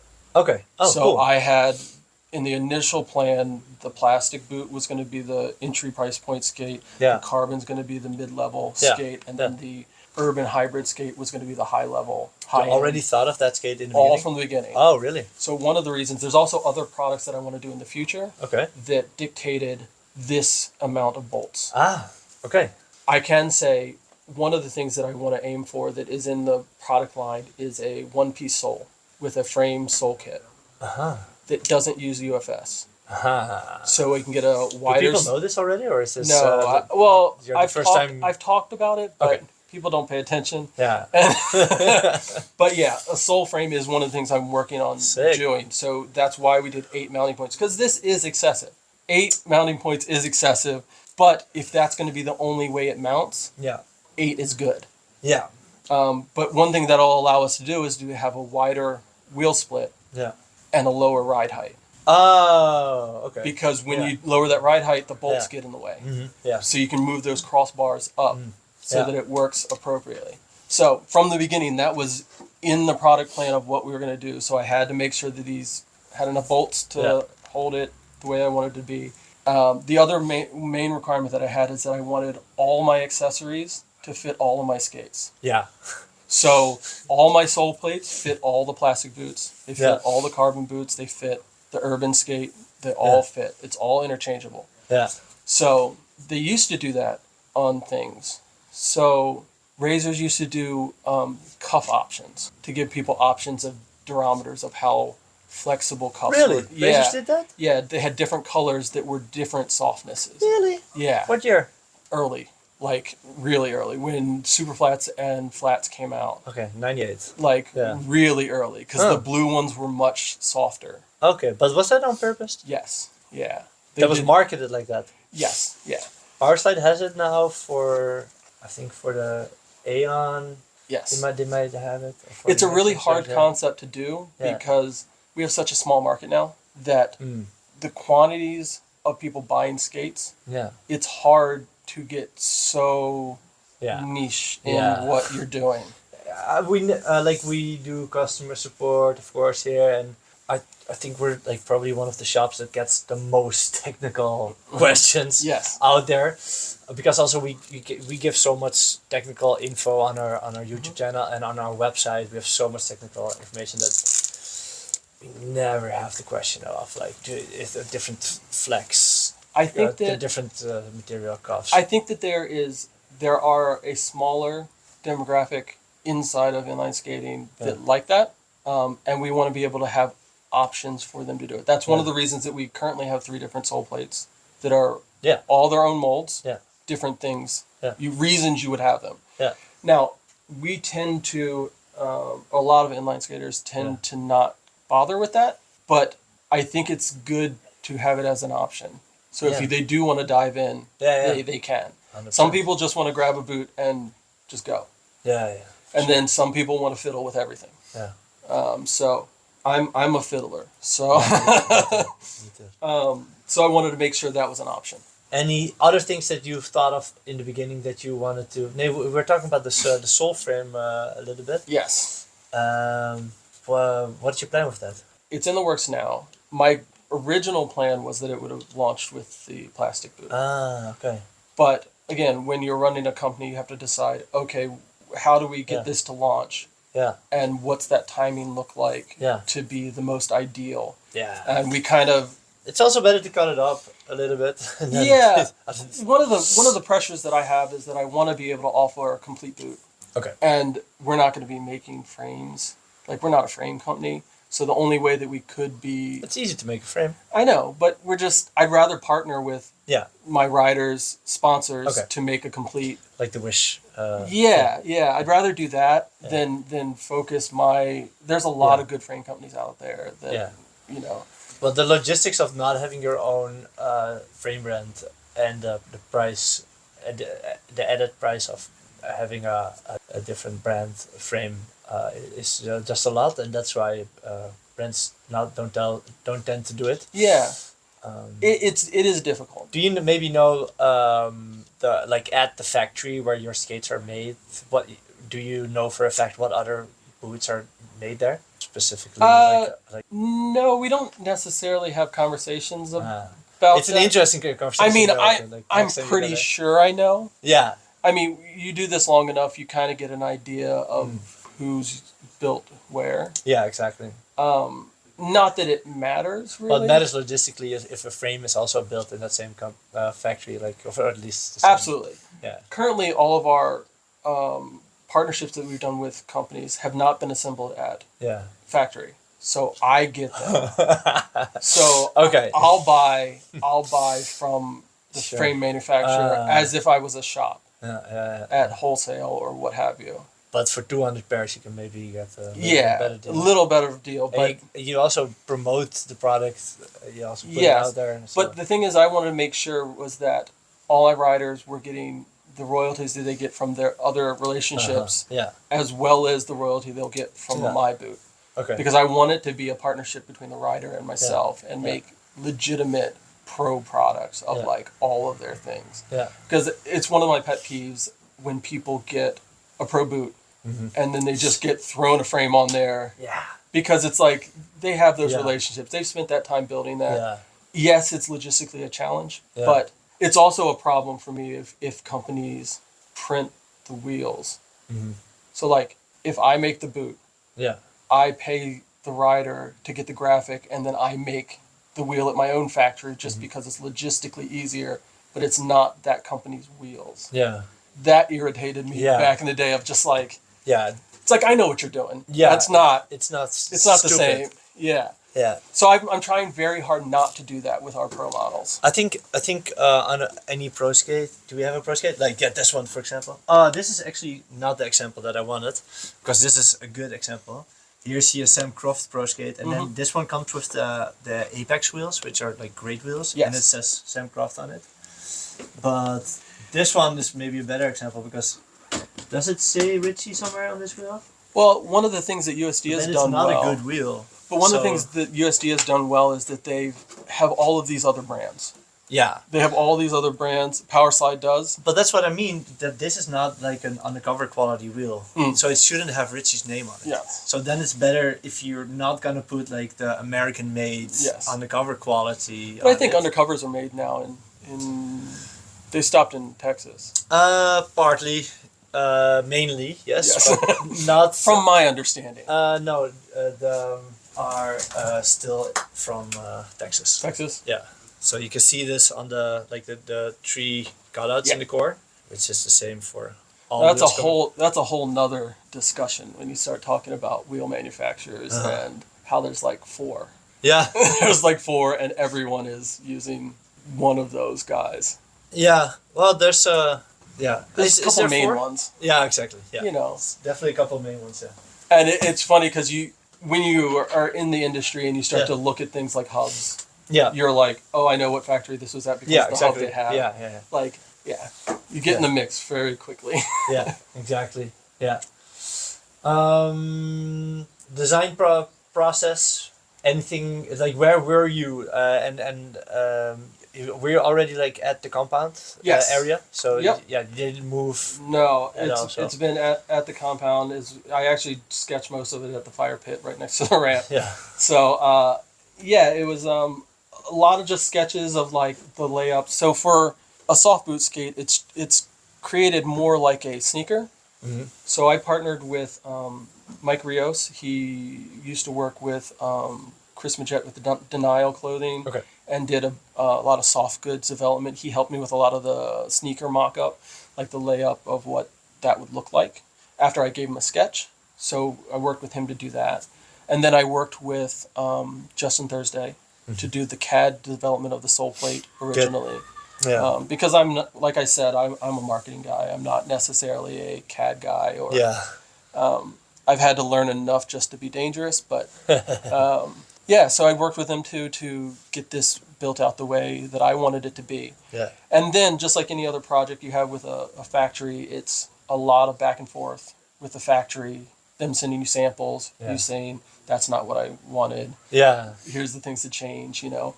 yeah, And that process is what takes the most time yeah. when you're developing it. Yeah. So at my house, I have like 4 or 5 samples. Only 4 or 5? Yeah, 4 or 5 samples. But over a year, that makes sense because it takes a month for shipment. Yeah. And you get it, then you need a couple of weeks to like think about how Yep. you're going to communicate with them. Yes. What they need to change, then they need to make it. So Yeah. in a year, 4 or 5 samples is what you can do. Yeah, and you want it to be quicker, and you have an idea of how fast it's going to be, but Yeah. it's always longer. Yeah. And it's just a process. You know, when we first started, I developed the shell part of it, and this cuff was actually an off-the-shelf Yeah. open mold Yeah. cuff. You get to a point where you're like, okay, we need to get to market. I've been developing for a year, Yeah. investing money into it. Yeah. We got to start seeing Yeah. some back to keep moving. Yeah. So that I think that's some of the hardest decisions you'll make as a boot manufacturer, to be like, when do we go to the market, and when do we wait till it's perfect? Yeah. And trying to figure out that balance. Yeah. That's so complicated. Yeah, and there isn't a right answer. It Yeah. can be right for the shops, or it could be right for the consumer, or it could be Yeah. right for what I want. Yeah. You got to balance those things. Yeah. If you don't ship anything or you don't produce anything, you're not a company. If you Exactly. want to be a company, you got to make stuff. So Exactly. So you got to Yeah. do incremental improvements. Yeah, exactly. And I think that's what we've done across Yeah. the board. Every skate that we put out, we've improved things every single time, whether Yeah. that's processes, whether that's packaging, whether that's functionality of the skate. Yeah. It's an ongoing process, and I don't think that'll ever end. No, it shouldn't. Yeah. I do like it if models are like consistent at a certain moment. Mhm. You see that now with the Dem skates, where now like the Dem 909 Complete didn't change for 3 years, Yes. and I hope it doesn't, because like the black version, resent. It's not a nice word, but it does annoy me when companies bring out a new skate and they had a perfectly nice black boot on the market, and now it has white eyelets instead of silver ones or something, and I'm like, it was good with silver eyelets.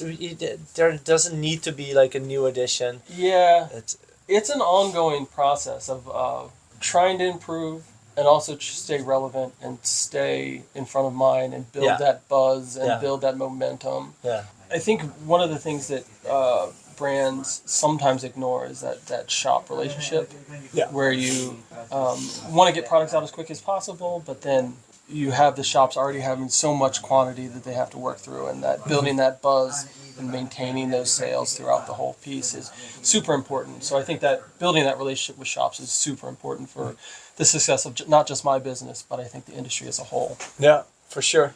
So we're at the design process. Did you already talk to writers back then?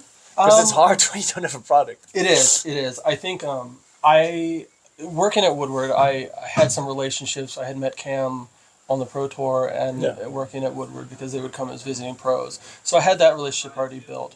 I had a list of people that I thought would be really good to ride for the company. That process is always kind of a weird process for company owners to bring on team members because you always want to make sure people have the same vision on what the company's going to be and can represent it in the way that you'd want them to represent it. But they're also their own people, so you have to give them the leeway to be able to represent genuinely and authentically. But I had an idea of the type of people that I wanted to do. One of the things that, as for Faction, that I wanted to do differently was that I wanted the company to be the platform for them to be able to demonstrate what they can do on skates instead of them having to conform to what the brand was. Okay. So I wanted to be able them to explore inline skating the way that they want to do it, Yeah. and show that it could be interpreted many different ways. Yeah. As opposed to with other companies right now, Yeah. they set the monolithic style of what the company means, Yeah. and everyone has to kind of fall in line to that. Hardware-wise, you did say that that's what you wanted to do with hardware, where you were like, I want to set a certain tone Yes. in the hardware and a certain brand image in like the Yeah. choices that you do, like a lot of forward flex and like the position of, Yep. of the frame. And why not then also do that with the brand identity and the image of the Yeah, riders? I've tried to be pretty consistent on my vision on how we execute things as a company. Some of it can be a little too nuanced for the consumer necessarily to see it right off the bat, but I think that some of the decisions we've made to have such a diverse team Yeah. with different interests and different ways that all translate from the same platform of our skates is the goal that we were trying to achieve. Yeah. I mean, like, our team, I want to say, is one of the most diverse teams in the industry currently. Yeah. We have every different type of rider, except for vert riders, but I don't see that. I see that could be in the future. Are there any vert riders though? There's a lot of them. There's one living in Vegas right now. Okay. I think his handle is Inline Gelato. He's like a young kid Okay. doing like flat 180s. Yeah. So like he does a flat spin 180 and then hip turns out the other way. So it's like a reverse. It's ridiculous. Okay. Look it up. It's amazing. Sounds like something's in the pipeline between you guys. No, not even at all. Not yet. But I think that as soon as we have a product offering that kind of fits that, Yeah. I think that would be absolutely an area we would go. Would you make a stiffer skate for that then? I think our plastic boot is going to be the stiffer option Oh. compared to our carbon boot or a Yeah. soft boot. And that's kind of always been the intention. The carbon boot is always going to be our soft boot offering, Yeah. and then the hard boot is a Yeah. hard boot. More stiff, more... Well, it doesn't say anything about the flex per se, because if you look at the stiffest skate on the market, Yes. that's the Wizard base. I agree. I think that a lot of that has to do with choices that they made about positioning course. on pieces. Yeah. I will say, Faction as a company is always going to be an aggressive-based Yeah. skate. Grinding is a priority in Yeah. everything we do. So we'll never be a super rigid, stiff skate. Okay. But out of our offerings, Yeah. the plastic boot right now is probably going to be the stiffest that we will offer. Yeah. And the carbon soft boot is the more flexible. I have a question, but I need to hold it for later because Okay. I'm suddenly super curious about something in this story. But I really want to keep it chronologically as well a little bit.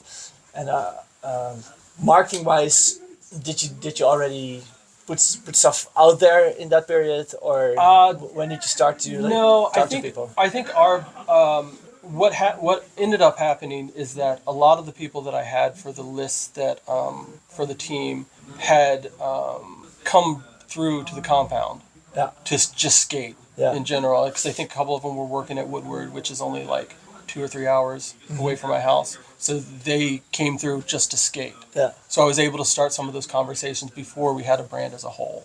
Yeah, this is an interesting, also I think, era of the company in that way. So when you call it the compound, but it's actually your house, right? Yes. So when did this term compound was coined, and So compound was before the company was even an idea. I as an inline skater wanted to live the dream. Yeah.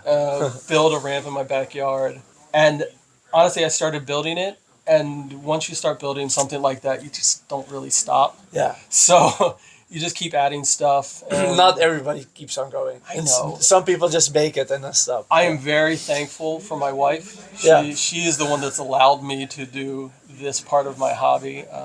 Maryland has some skate parks, but none that I would say are good mini ramps. So living at Woodward for all those years, I kind of became spoiled. Yeah. So I really wanted something that I could skate even as I got older, just Yeah. be able to skate and session it. Yeah. So really the only option is to kind of build your own. And it looks amazing. It looks like a super cool half pipe. I love it. Yeah. It's one of those things that, over the years of skating, you find ramps and specifications that you really like about ramps.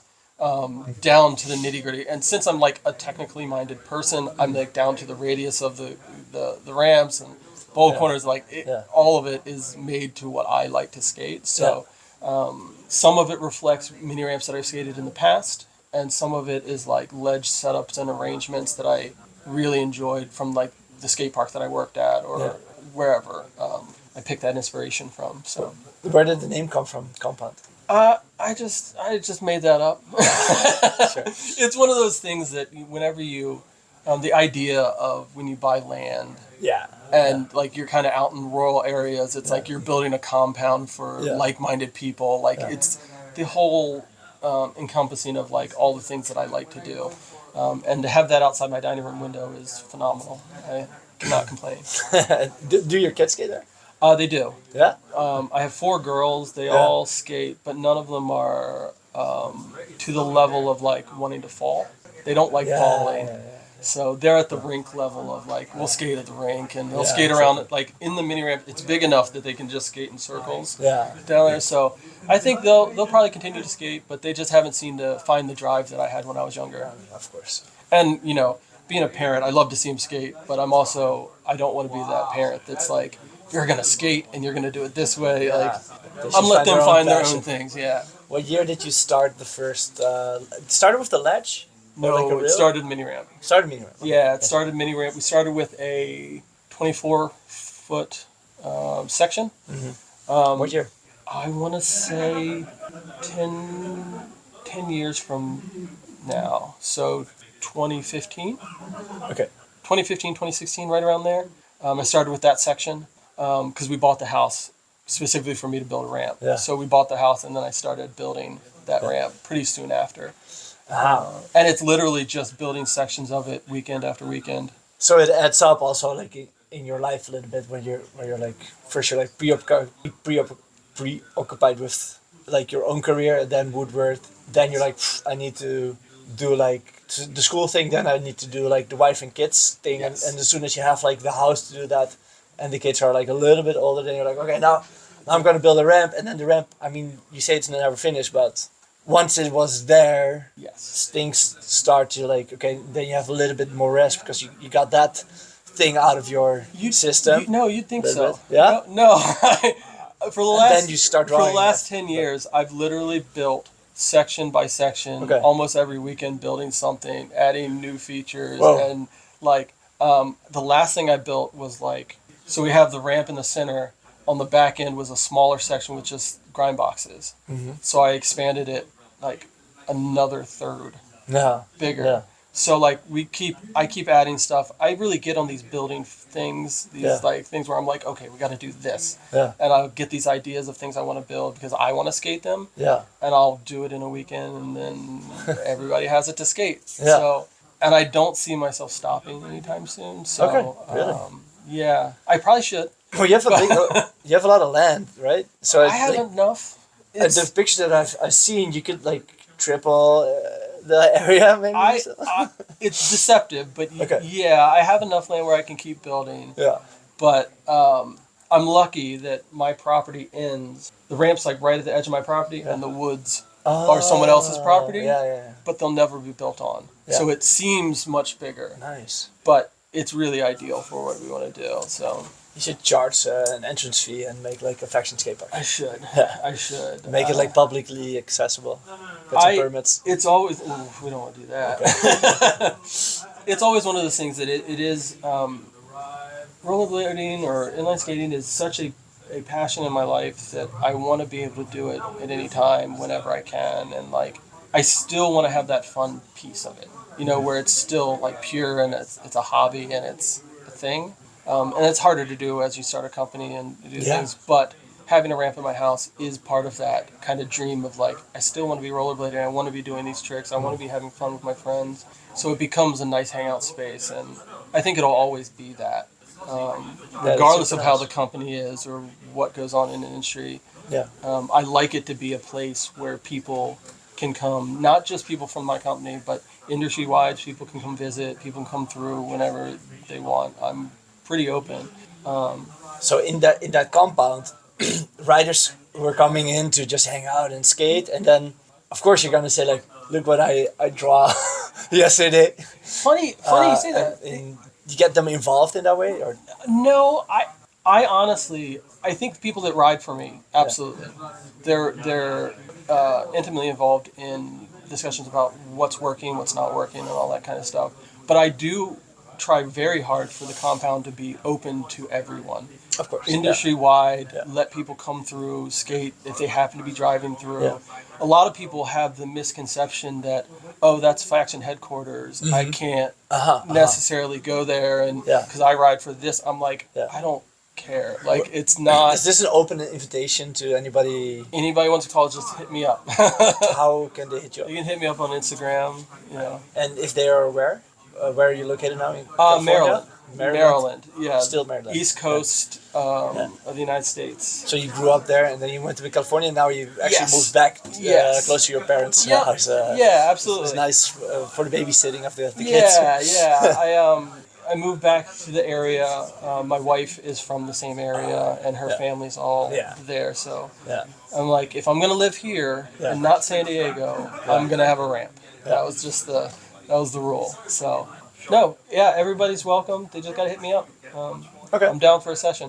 As That's long great. as I'm there. As Yeah. long as I'm there and we're good. So those early sessions still, I think, contributed in building a team, right? Yes. I think that all of the riders that I've had have come out to the compound to skate, either right before they've been on the team or when we were in discussions to kind of, Except for Anik. except for some of the AM riders that are in Europe. Yeah. But all of them, I've got to hang out with them Yeah. Oh, okay. beforehand. Yeah. Because it's really important to me to have that personal relationship with the Yeah, team. Like, yeah. I never wanted riders to ride for me just because they're getting free stuff. Yeah. It was really about, I want them to want to skate them. Like, Yeah. I think everyone on the team, I've sent them skates before they were on the team, just say, hey, try them out, let me know your thoughts, then we can discuss more if it's something you like. Yeah. Because I have seen that in the industry as a whole, people that really want to be sponsored more than anything in the world, Yeah. and are just sponsored to be sponsored, as opposed to joining. I know it's cliche to say, but this family that we're trying to build about the vision of the skates and what we're trying to move forward. Because we are a startup, we're not raking in a lot of money in the beginning. So I want people that are kind of down for the cause to grow with me.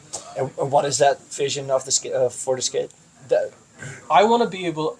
I want to grow the company to be able to provide quantities across the world to everyone to be able to build the skate they want to build, and to be join this community that we're building as a brand. Preferably some of the underrepresented people in the industry that may not have got the coverage or visibility that deserve it. I want to be able to help support them in a way that changes how they're seen, because I think we all have opportunities to do that. And in the industry so far, there's been a lot of like top players that they only have so many funds to support riders, and the industry is bigger than that. So there's a lot of people that were underserved. So I think the design areas. Anything you wanna that we missed on that, or let's move on. Then where the first shipments coming in. Also funding, maybe something we didn't touch on. Is quite interesting in this part. I would say that, And also the investigation of maybe factories, and like how do you who do you call? I mean, Didn't touch on that. factories are always a challenge. Yeah. Their relationships that you build, people that you reach out to, web forums that have like manufacturer contact information, that type of stuff, and you get to talk about what they are making. So first of all, I had to have a vision of what I wanted to do. Second of all, I had to detail out how that would be created to be able to know what type of factory I would need to source. Yeah. And I think it really comes down to a lot of conversations, having those email conversations back and forth about the factories that you're willing to work with, starting with factories that you know are creating skates for others, Yeah. and talking to them to say, is this something they'd be interested in doing? So just And already knew where this I've the been- names of those I've been factories. in the industry for quite a Yeah. long time, so you have ideas of Yeah. who those people are Yeah. and who you could reach out to. Yeah. Also, being friends with people that are currently in the industry or Yeah. have been in the industry previously, you can find out a lot of that information. Who was the first guy you called? I don't think it was any individual call. It was a lot of factories that we talked to. When you're working with factories in China, the business culture is different, so there's like learning process on what those things are, and having non-compete agreements with those factories so that they can't resell your product Yeah. around you. So there's a lot of those type Yeah. of conversation you have to have where you feel comfortable with that manufacturer. And I've been very happy with how our factory has worked with us. Okay, that's good. But it's always a challenge. Yeah. The process itself is just a challenge when you're a small guy like we are. Yeah. It's hard to get the bandwidth or the factory to jump kind of when you need them to with the quantities that we're ordering. They're always going to prefer to go with a higher quantity order, more money for them, that type of situation. Yeah. So balancing that by building those relationships is really key in this process. Yeah. And did you just have the money laying around to start did your No, I first think batch? Or the first batch we did a pre-sale for. So interesting. that process usually with small companies is Yeah. you do investment for like molds and stuff, Yeah. which we didn't necessarily have to do. All we had to do was mold a sole plate because the Yeah. cuff was off the shelf and these were built off of lasts. Yeah. So we had to mold a sole plate. So that helped that we only had to do that to start Yeah. with. And then the rest of it was much cheaper than if we were doing an injected molded piece. Yeah. So that investment, I had to invest that up front to do. But then once we had samples, we can do a pre-sale of those samples to build the capital to then invest on that first order. Yeah. So we've been very lucky enough that the first sample sold pretty well through the pre-sales to be able to Yeah. afford the production of it. But that is the nightmare of Yeah. like that process is that Yeah. you're always unsure whether you're going to have enough and like you've committed that you're Yeah. doing this thing and So this touches also on the marketing in that era. How did you get those pre-orders? Like, what did you do? So a lot of it had to do with building our website and Yeah. then a lot of social media, posting, community building type of things, content making, because I was able to get samples for the team. That was really my first priority. Yeah. Was to get, when we were going through the building process with the factory, they would send us samples, and I got samples for the team to start skating. Yeah. So they could start making content and putting stuff out there with the brand and the logos and all that kind of stuff Yeah. to kind of build a buzz about it. We also started going to a bunch of events more regularly than I had previously as just a skater, to be present and Yeah. be seen in the same realm as some of the big wigs that are Yeah. in the industry already, Yeah. to kind of get us placed from a brand recognition standpoint at the same level as some of these other people. Yeah. And really it's just being there and having those conversations with people and talking to customers and having samples to touch and that kind Yeah. of stuff. So there's not a really set formula. So you're saying website and going to events. And then social media. having and the writers of course have it, and so Yes. they are on their social media side, Yes. and that just created the buzz for the And initial trying to be pre-orders. consistent about what you're doing and posting as much as you can. Yeah. And a lot of it, all of our traction has been mainly social media and building the community around us to support that, Yeah. going to events and such.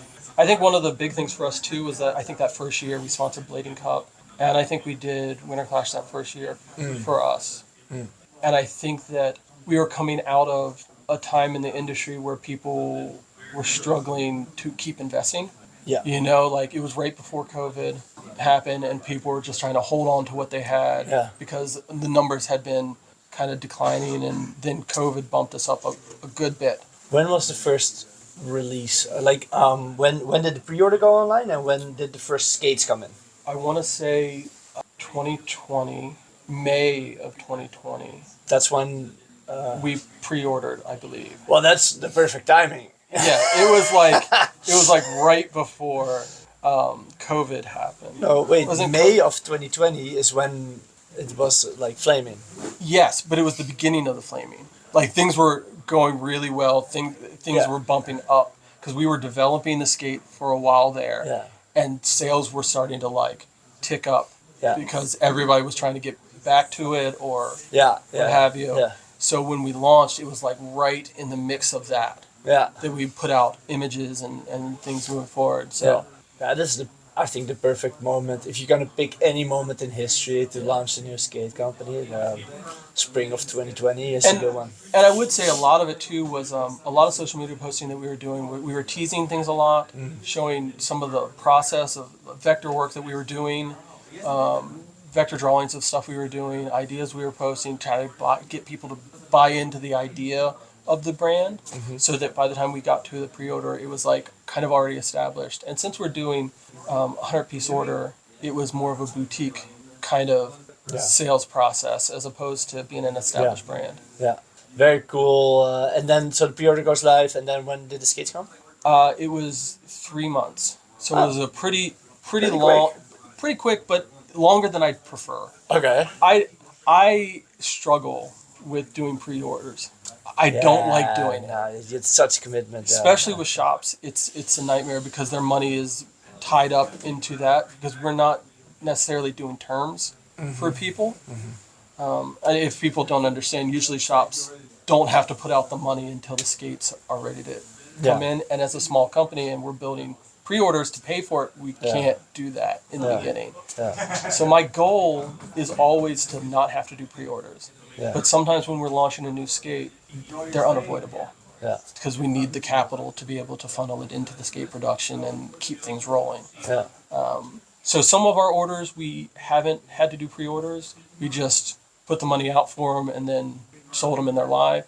But some of the new things that we put out, we've had to do pre-orders. But my goal is to not have to do pre-orders. Yeah, it's like there's more companies that started out with in that way, but it's also good to not enter. Yeah. You want to not do that in the end of the day. So the skates come, and then what happens? This is a really big change in your life, I think. It is. I think a lot of people don't realize that a majority of things that go on for the company is me. Yeah. Like, there is no marketing team. There is no. Well, you studied marketing, yeah. Yeah, there is no like other. There's no like warehouse staff. There is no. Yeah. It's packages dropped in my driveway. Yeah. And me and my wife carrying them into the living room and like processing it in that way. So all the emails, the social media responses, that's all me. Yeah. The team will come down for like Pro Models to help assemble when necessary. That's nice. But majority of the time, my wife and I are figuring out the logistics of it, which is a challenge, but it's still fun. It's exciting when you get a order. How does that work together with your job? My job is 100% faction. Nice. Right now. Since when? And like, when did you quit? Since the beginning. What was the moment that you stopped your marketing job? Since the beginning. What So when I started the company. Well, when did it start? 2019. Yeah. So you really made the decision back then. So what happened is that I was at a period in my life where I had left my agency job. Okay. And I had the choice of either, okay, I can find another agency job, move forward and stay in that thing, or I can dive into this thing that's my passion. Aha. And we had the ability to do it at that moment. All right. So this is an important side note, of course, because I thought when you started drawing, it would have been like you come home after work, you put the children to sleep, and then you go draw in the evening. No, but it was really like you had no job. Yep. So your job was drawing skates. Yep. It was. I decided that jumping into a skate manufacturing company is such an investment. Yeah. That there's no way that I could do it in the evenings to give it the attention that it needed Yeah. to be successful without just diving all into it. Yeah. So I was lucky that my wife she's a professor at a college, so she's Aha. able to Okay. support us for Yeah. that amount of time. But Yeah. it's still like I was able to kind of do all my attention towards it, which Yeah. was great. So Ah, yeah. awesome. That's cool, man. That you made that. That's really like going for it. Yeah. But how long was the process then before you made that choice, or did your job end and your contract wasn't renewed, and so you were kind of forced into making something So it life was changing? Yeah, it was. Did you quit, or I quit. So you were like, I quit. I'm gonna make a skate company? No, I think it was more along the lines of, okay, I'm ready to move on from where I'm at, Okay. without knowing what that next step would be, Uh, and being like, okay, how, we're talking within a couple weeks of like deciding, okay, what do I want to do? Do I want to continue to do this, or do I want to try to? It's one of those things that's like I would be upset if I didn't try. yeah. So. Yeah. But it's a ballsy move if you have a mortgage, even if your wife's a professor and you Yeah. have 4 kids and a mortgage. I mean, I think that's one of those conversations that I had with my wife of just like, all right, I think I'm going to do this. Like, What's her name? Heidi. Respect, Heidi. Yes. Yes. I couldn't do this without her. So, Yeah. but yeah, it's one of those things you just kind of decide to do it, and let's see how it goes. Yeah. It's one of those things I mentioned before where you feel win or lose. I'm happy with the approach and trying it. So even if we were to lose it all, like I'd still be stoked that we've done as much as we've done. Yeah. So, Yeah. And that made me feel good about at least Yeah. going down that path. So, How many riders did you have at the launch of the company, and how many do you have now? okay, 4 riders at start. Yeah. We had Cameron Card, Shred Pool, Yeah. Eric Michael, and Jimmy Sizz. Then we added China Weirstall, and then John Fromm. And that was kind of over 2 or 3 years right there in the beginning. So the first 4 were like at start, at launch. Then China came on a little bit later. Yeah. And then from recently, like last year. And then how do you differentiate riders like pro, like European? You said like So right you now differentiated we there. have and, like, we have a pro team. Yeah. Company wise, the hierarchy is basically our pro team gets royalties from every skate sold. Oh, amazing. Yeah. That's literally the differentiation. We've named the AM team. It's not really an AM team. It's more of just an extended team, and we try to support them as much as we can. But they don't have contracts. Yeah, that's an M team. Yeah. It is, but I've always struggled with the AM part of it because from a skill level standpoint, they're all killers. They're so good. Sure. So it's really a team of people that we want to support and try to give them as many opportunities as possible. Yeah. I also think that most of the future pro riders would kind of go that pathway from that extended team to a pro team. So that's the goal. yeah, I mean, I think it's the ethereal goal of like I would love for that to happen. That's something that happened in the 90s. Yeah. Where but that's also an era where pro skaters kind of quit when they were 21 because they were too old because they were 21, and then the new guy from 17 could take over. But now you have Cameron Card, who is. Well, I think a lot of times we have. If the lifespan of a skater is 20 years, there's by per definition no renewal of the. At least if you want to keep a rider. What's great is that we are still at a startup phase, so we haven't had to go through any riders that are like, okay, I'm done. Yeah. And I've been pretty frank with the team that it's up to them. Like what they want to do and where their rollerblading or inline skating is taking them and what they want to do. Because I really want to be a company that is there to support their vision of what their blading is. Whereas the rest of the team, it's also that same kind of perspective that I want to support them and their vision as opposed to dictating what that vision should be or what it... Well, you dictate whether they're pro or am. So. True. But I also give them the opportunities to showcase whatever they want. Just from a perspective of their outlook. Because I think a lot of times in other companies that's not the case.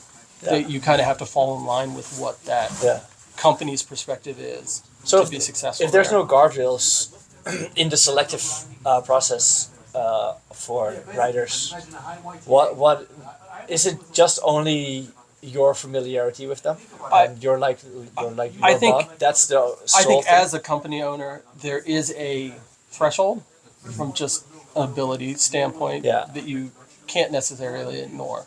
Yeah, But it's hard to compare two riders from, like, for example, like a shred pool versus like a Jimmy Sizz. They're wildly different riders. yeah, And who's to say what's better? Like, better is such a subjective term. I think they've all developed brands for themselves, Yeah. of who they are. I really just believe that I want to support them in any of the projects they want to be able to do, and from a skate sponsor, be able to help them do whatever that vision is. Let's say, because we are Shred Pool is a guy who like dresses up in a Deadpool suit and then goes shredding, goes skating. So let's say somebody does the same in I don't know, like they make like a Super Skate Man or something. Like I don't know, like another. What I'm trying to ask is the goal to have an as diverse group of people, and if there's like another Shred Pool who's like almost the same but like a different Superman type of thing, would it be too much in a certain? But this is of course a really specific. That will never happen. But there are some skaters that really look like this the same Yes. type. So I think for me personally, would that strengthen something, or would that like So- actually take away from the? I think in the broadness- beginning, broadness. I think in the beginning it's about establishing a specific vision for the team that you want to put together. Yeah. And one of the big things for me was diversity in Yeah. both execution and who they are as people. And Yeah. as you move on, bringing on additional people, they have to add something else to the equation Yeah. that isn't necessarily derivative or repeating of other things. So from my perspective, Yeah. I wouldn't necessarily build that relationship with someone that is the exact same thing that we already have. Like, Yeah. it doesn't. So that's one selective measure you actually do is Yeah. if people look too much like each other, like skating wise and the way they portray themselves, you would not. Well, I think take also, them in the team. I also think that That's the interesting. majority of people that inline skate Yeah. don't look into it to the same level that I think a company owner would. Yeah. So the thing I'm looking at, it's a business. Mm-hmm. These are people that are doing marketing for the company. It's not just about skill level. It's not just about being a good rollerblader and you get to ride for a company. There's more depth to it than I think most people know. And it's really about how you market and put yourself out there from a content standpoint. All of them had already been doing content on their own before I was even in the picture. So Yeah, of course. Yeah. that type of thing is one of the things that drew me to them as a whole. Yeah. But a lot of people in inline skating tend to think it's just about being really good, and they get sponsored. Yeah. And it's a hard thing to kind of work through because people feel entitled to that sponsorship when it's Yeah. like that's not what it's Yeah. about. It's Yeah. more about the Yeah. marketing and the brand and how Yeah. we showcase it well Yeah. and how you can be a part of that. Yeah. And everyone on my team now has a really good understanding of that, of like what I'm looking for and the things that I'm doing. Because it isn't necessarily just winning contests. It's more of just being present and being in the sessions and being that person that's showing your skating to the world. So you're saying that everybody in the team has a good understanding of what you want with the team, but what is it then that you want with the team? Because so far you said the only thing is diversity and like There is a base level of ability. okay and base level ability. And honestly, it's more of a when you respect a person that is a rollerblader, like you have a respect for what they do. Yeah. And like I have a respect for everybody that's on the team. Yeah. There's something about their skating that was drew me to them to say, wow, that's unique. Like, for example, Victoria, Yeah. But up and comer, new person on the she scene, sticks out. and just like Yeah. whole new direction Yeah. that we didn't necessarily know It's was like when a you thing. look at a clip of her, I can like rewatch it like 20 times. Yes. I'd really be inspired. Yeah. Yeah, so that things like that are like it stands out to me, and as Yeah. a inline skater myself, I'm Yeah. like, that's awesome. I like that. That's Of course, That's yeah. what it is. Yeah. And every single person on my team is like that for me. Yeah. It's one of the perks of being an owner. You get to you get to the, like, I like that rollerblading. Hey, Yeah. let's talk about team. Like, Yeah. Yeah, that's nice. yeah. All right, so the skates land. What changes? You already quit your job. Already living the dream. Already living no, but you quit your job. I think then like a year before that, and Yes. it's also a really weird year where you're not making money, and then Yes. but now you finally can say also to your wife like we have a company now, babe. Yes. I think The bet paid off a little I bit. think the biggest thing that changes is the day-to-day kind of stuff. Because as the company owner, Yeah. I'm still doing orders. I'm Yeah. still doing processing stuff. When I ship it, Yeah. I'm setting up pre-sales. I'm building the website. I'm Yeah. doing, like, there's all these things that have to be done on a regular basis that it's like behind-the-scenes stuff. Mhm. All the infrastructure. Like, websites don't get built by themselves. Like, Yeah, you have to load all the products on the site. Like, Yeah. you have to do, like, Yeah. those things. Yeah. You have to write descriptions. You have to, all that stuff. So it's a lot of work that goes unnoticed from the consumer side. They don't see any of that. Yeah. At that point too, started selling skates. We start filming. Mm. That becomes a big thing from the company of like having to film, prepare content for the video that Yeah. we made. So that becomes part. So I start traveling a lot more, going on tours, those type of things. Being the person that's kind of logistically pulling the strings to put this all stuff together for a team video or what have you. Yeah. So that changed my day to day a lot, going from R&D and development to like on Yeah. the road, Yeah. sales, having conversations with shops, like all that outreach. Yeah. That's one person doing that. So Yeah. I have some Lee helps a good bit with the sales stuff, but still, it's me building those relationships. You never really understand how much it is really building relationships and connecting with people, both consumers Yeah. and shop owners and what have you, to communicate your vision. Yeah, that's it's important, and it's good that you're doing that. It's interesting how your life then changes suddenly. Yeah. That and like getting shipments. Yeah. Like that's different than ordering from Amazon. Like you get 30 boxes in your driveway Yeah. is different than the one person dropping Yeah. off one box. So Yeah. it's great. But it is stressful sometimes. Yeah. How much hours a week do you work? I would say it's probably 20 to 30 hours a week. That's not a lot. It's not. No. Full time is like 40. Yeah. But I also don't count like going on tour. Yeah. Okay. Because when I'm on tour, it's like 24/7. Oh, that's easy. That's an easy life, man. 20, Yeah. 30. I do like 30 hours working in a day. Yes. It feels like. Well, that's when I first started. It's like one of the things was, do I start a shop? I was like, no. Yeah. No. Yeah. I can't. I couldn't do this grind. Yeah. It's a lot more. We even have a saying in the Netherlands, and it goes like er is altijd werk aan de winkel, meaning there's always something to do in the shop. Yes. Always. And when you have a shop, you're like, oh yeah, maybe that now I understand why that's a phrase. I think one of the things for my company specifically is that most of the work that I do is R&D. Oh, So interesting. building out for what we're going to make next, and the timing of our releases ebbs and flows. Yeah. So I'll be doing a lot of R&D and then not a lot of R&D, and then Yeah. I'm doing Okay. these other pieces. Yeah. That being said, I could do more. It's also still at a level where it's a one-person company, so I'm at a stage where I should be hiring people to do some things, Yeah. but I'm wanting to push our sales a little higher before we do that. Don't want to overdo Yeah. that. So it's that startup phase of like still Yeah. living in that bubble of like, okay, Yeah. let's try to do as much as we can on our own, and then Yeah. I also still have to balance that with 4 girls and Yeah. the household stuff. And you're building a skate park in your backyard. Yes. There's a lot of things going Yeah. on. So So we have the products, and then marketing. You do a lot of tours. Is there anything otherwise like marketing related that's changing? So from a marketing standpoint, social media and all those things, Yeah. really we're pushing with just development of new product.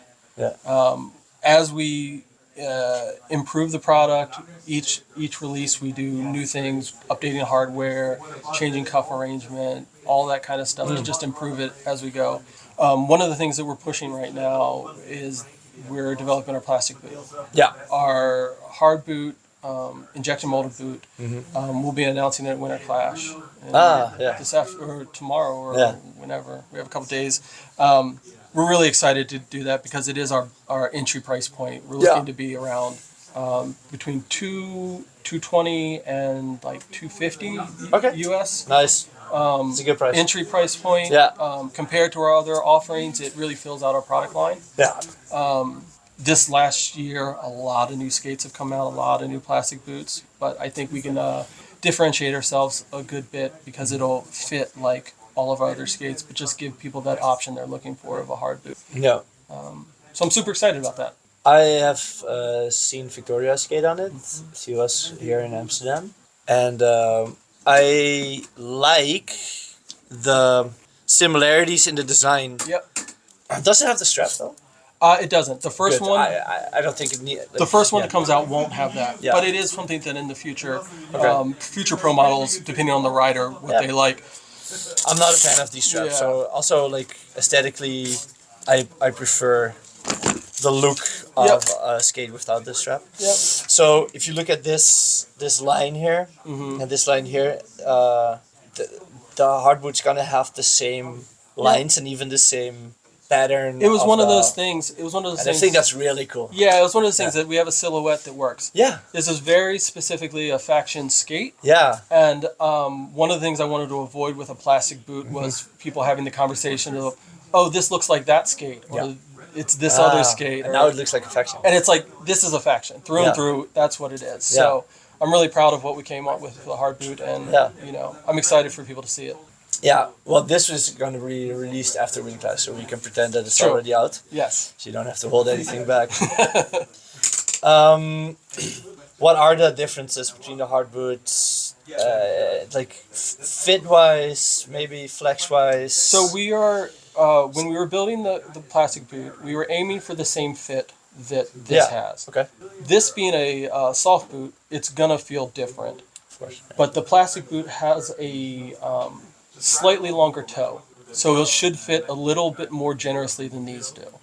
So if these felt half size small or snug at the size that you get, the plastic boot will feel slightly more roomy. How many different lasts do you use for this one? Because there's two liners for one shell, right? Yes. So those we have, I believe it's seven or eight. I think it's 8. And you don't use the same 8 last for kind of like for the you have to develop that from the other way around. So it's a injection mold, so it's actually the opposite side. Still, like in the from a development standpoint, we went with the same sizing of that's where we're aiming for. But when we were developing the plastic boot, if you look at a cross section of this on the inside of the toe, it curves this way, so you choose where you're measuring from. So we measured 10 mils up from the bottom. It goes out a little farther than that, higher than that. So there's a little more leeway for length in the plastic boot. So I'm excited for people to get to try it on at Winter Clash. We'll have, I think we have one of every shell for people to be able to put their foot in and test. Okay, that's awesome. Great. One of the coolest skates on the market, design-wise, I think, is your raised heel boot. Yes. I really, really, really dig that skate. Yeah, I think that it fits really well within our product base of offering that higher-end hybrid, urban, and aggressive setup. The way that it was accomplished, I think, is the most minimalist way you could do it, with just the sliding receivers inside the carbon. So it keeps that ride height really low, while still allows you to do that raised heel forward pronating position. Because any of like the classical 165 millimeter mounted skates, you could always put a finger between the wheel and the bottom of the foot. But yours is almost the only one, because I would say that the Echo Free Skate is up there as well. But to make that, they made a different mounting system. And you managed to do the same thing with the original 165 millimeter mount. And you made a skate that has UFS and 165 millimeter mount, and both does it perfectly.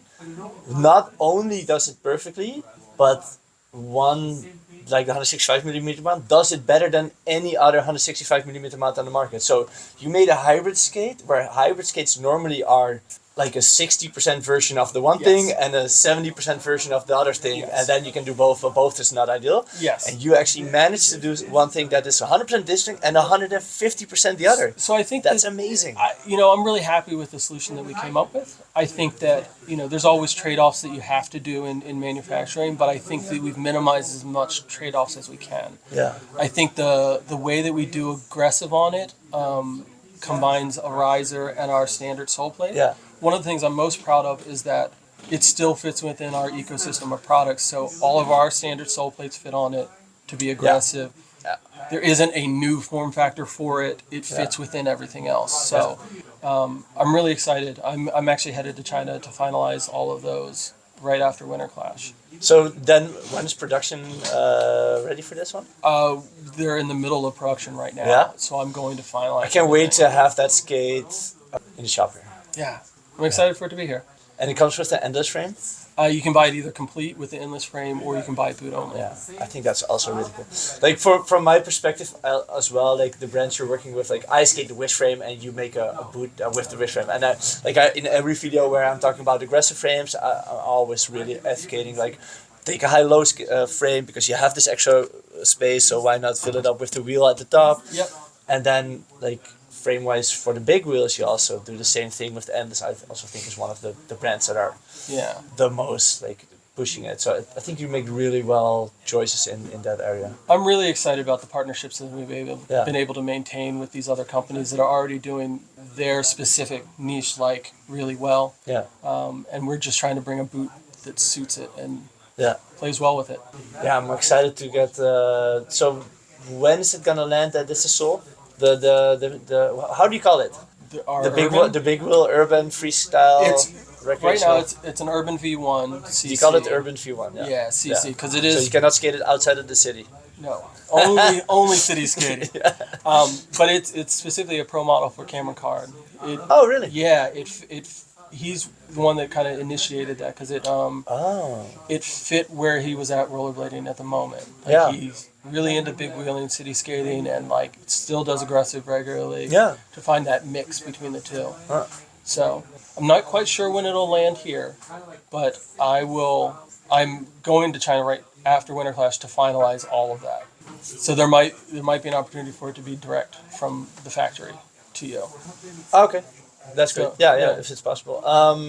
And I'd love to put it up for pre-ordering as well. So maybe we can do that before the video comes out, so that people after this, when they see it, they can already buy it because it's such a cool product. Yeah. You said faction is always an aggressive, like the foundation is aggressive, and then we branch out, but the core is aggressive, and aggressive skates have a more flex because of the Royales. But now you're making a big wheel skate. Is it going to be more stiff?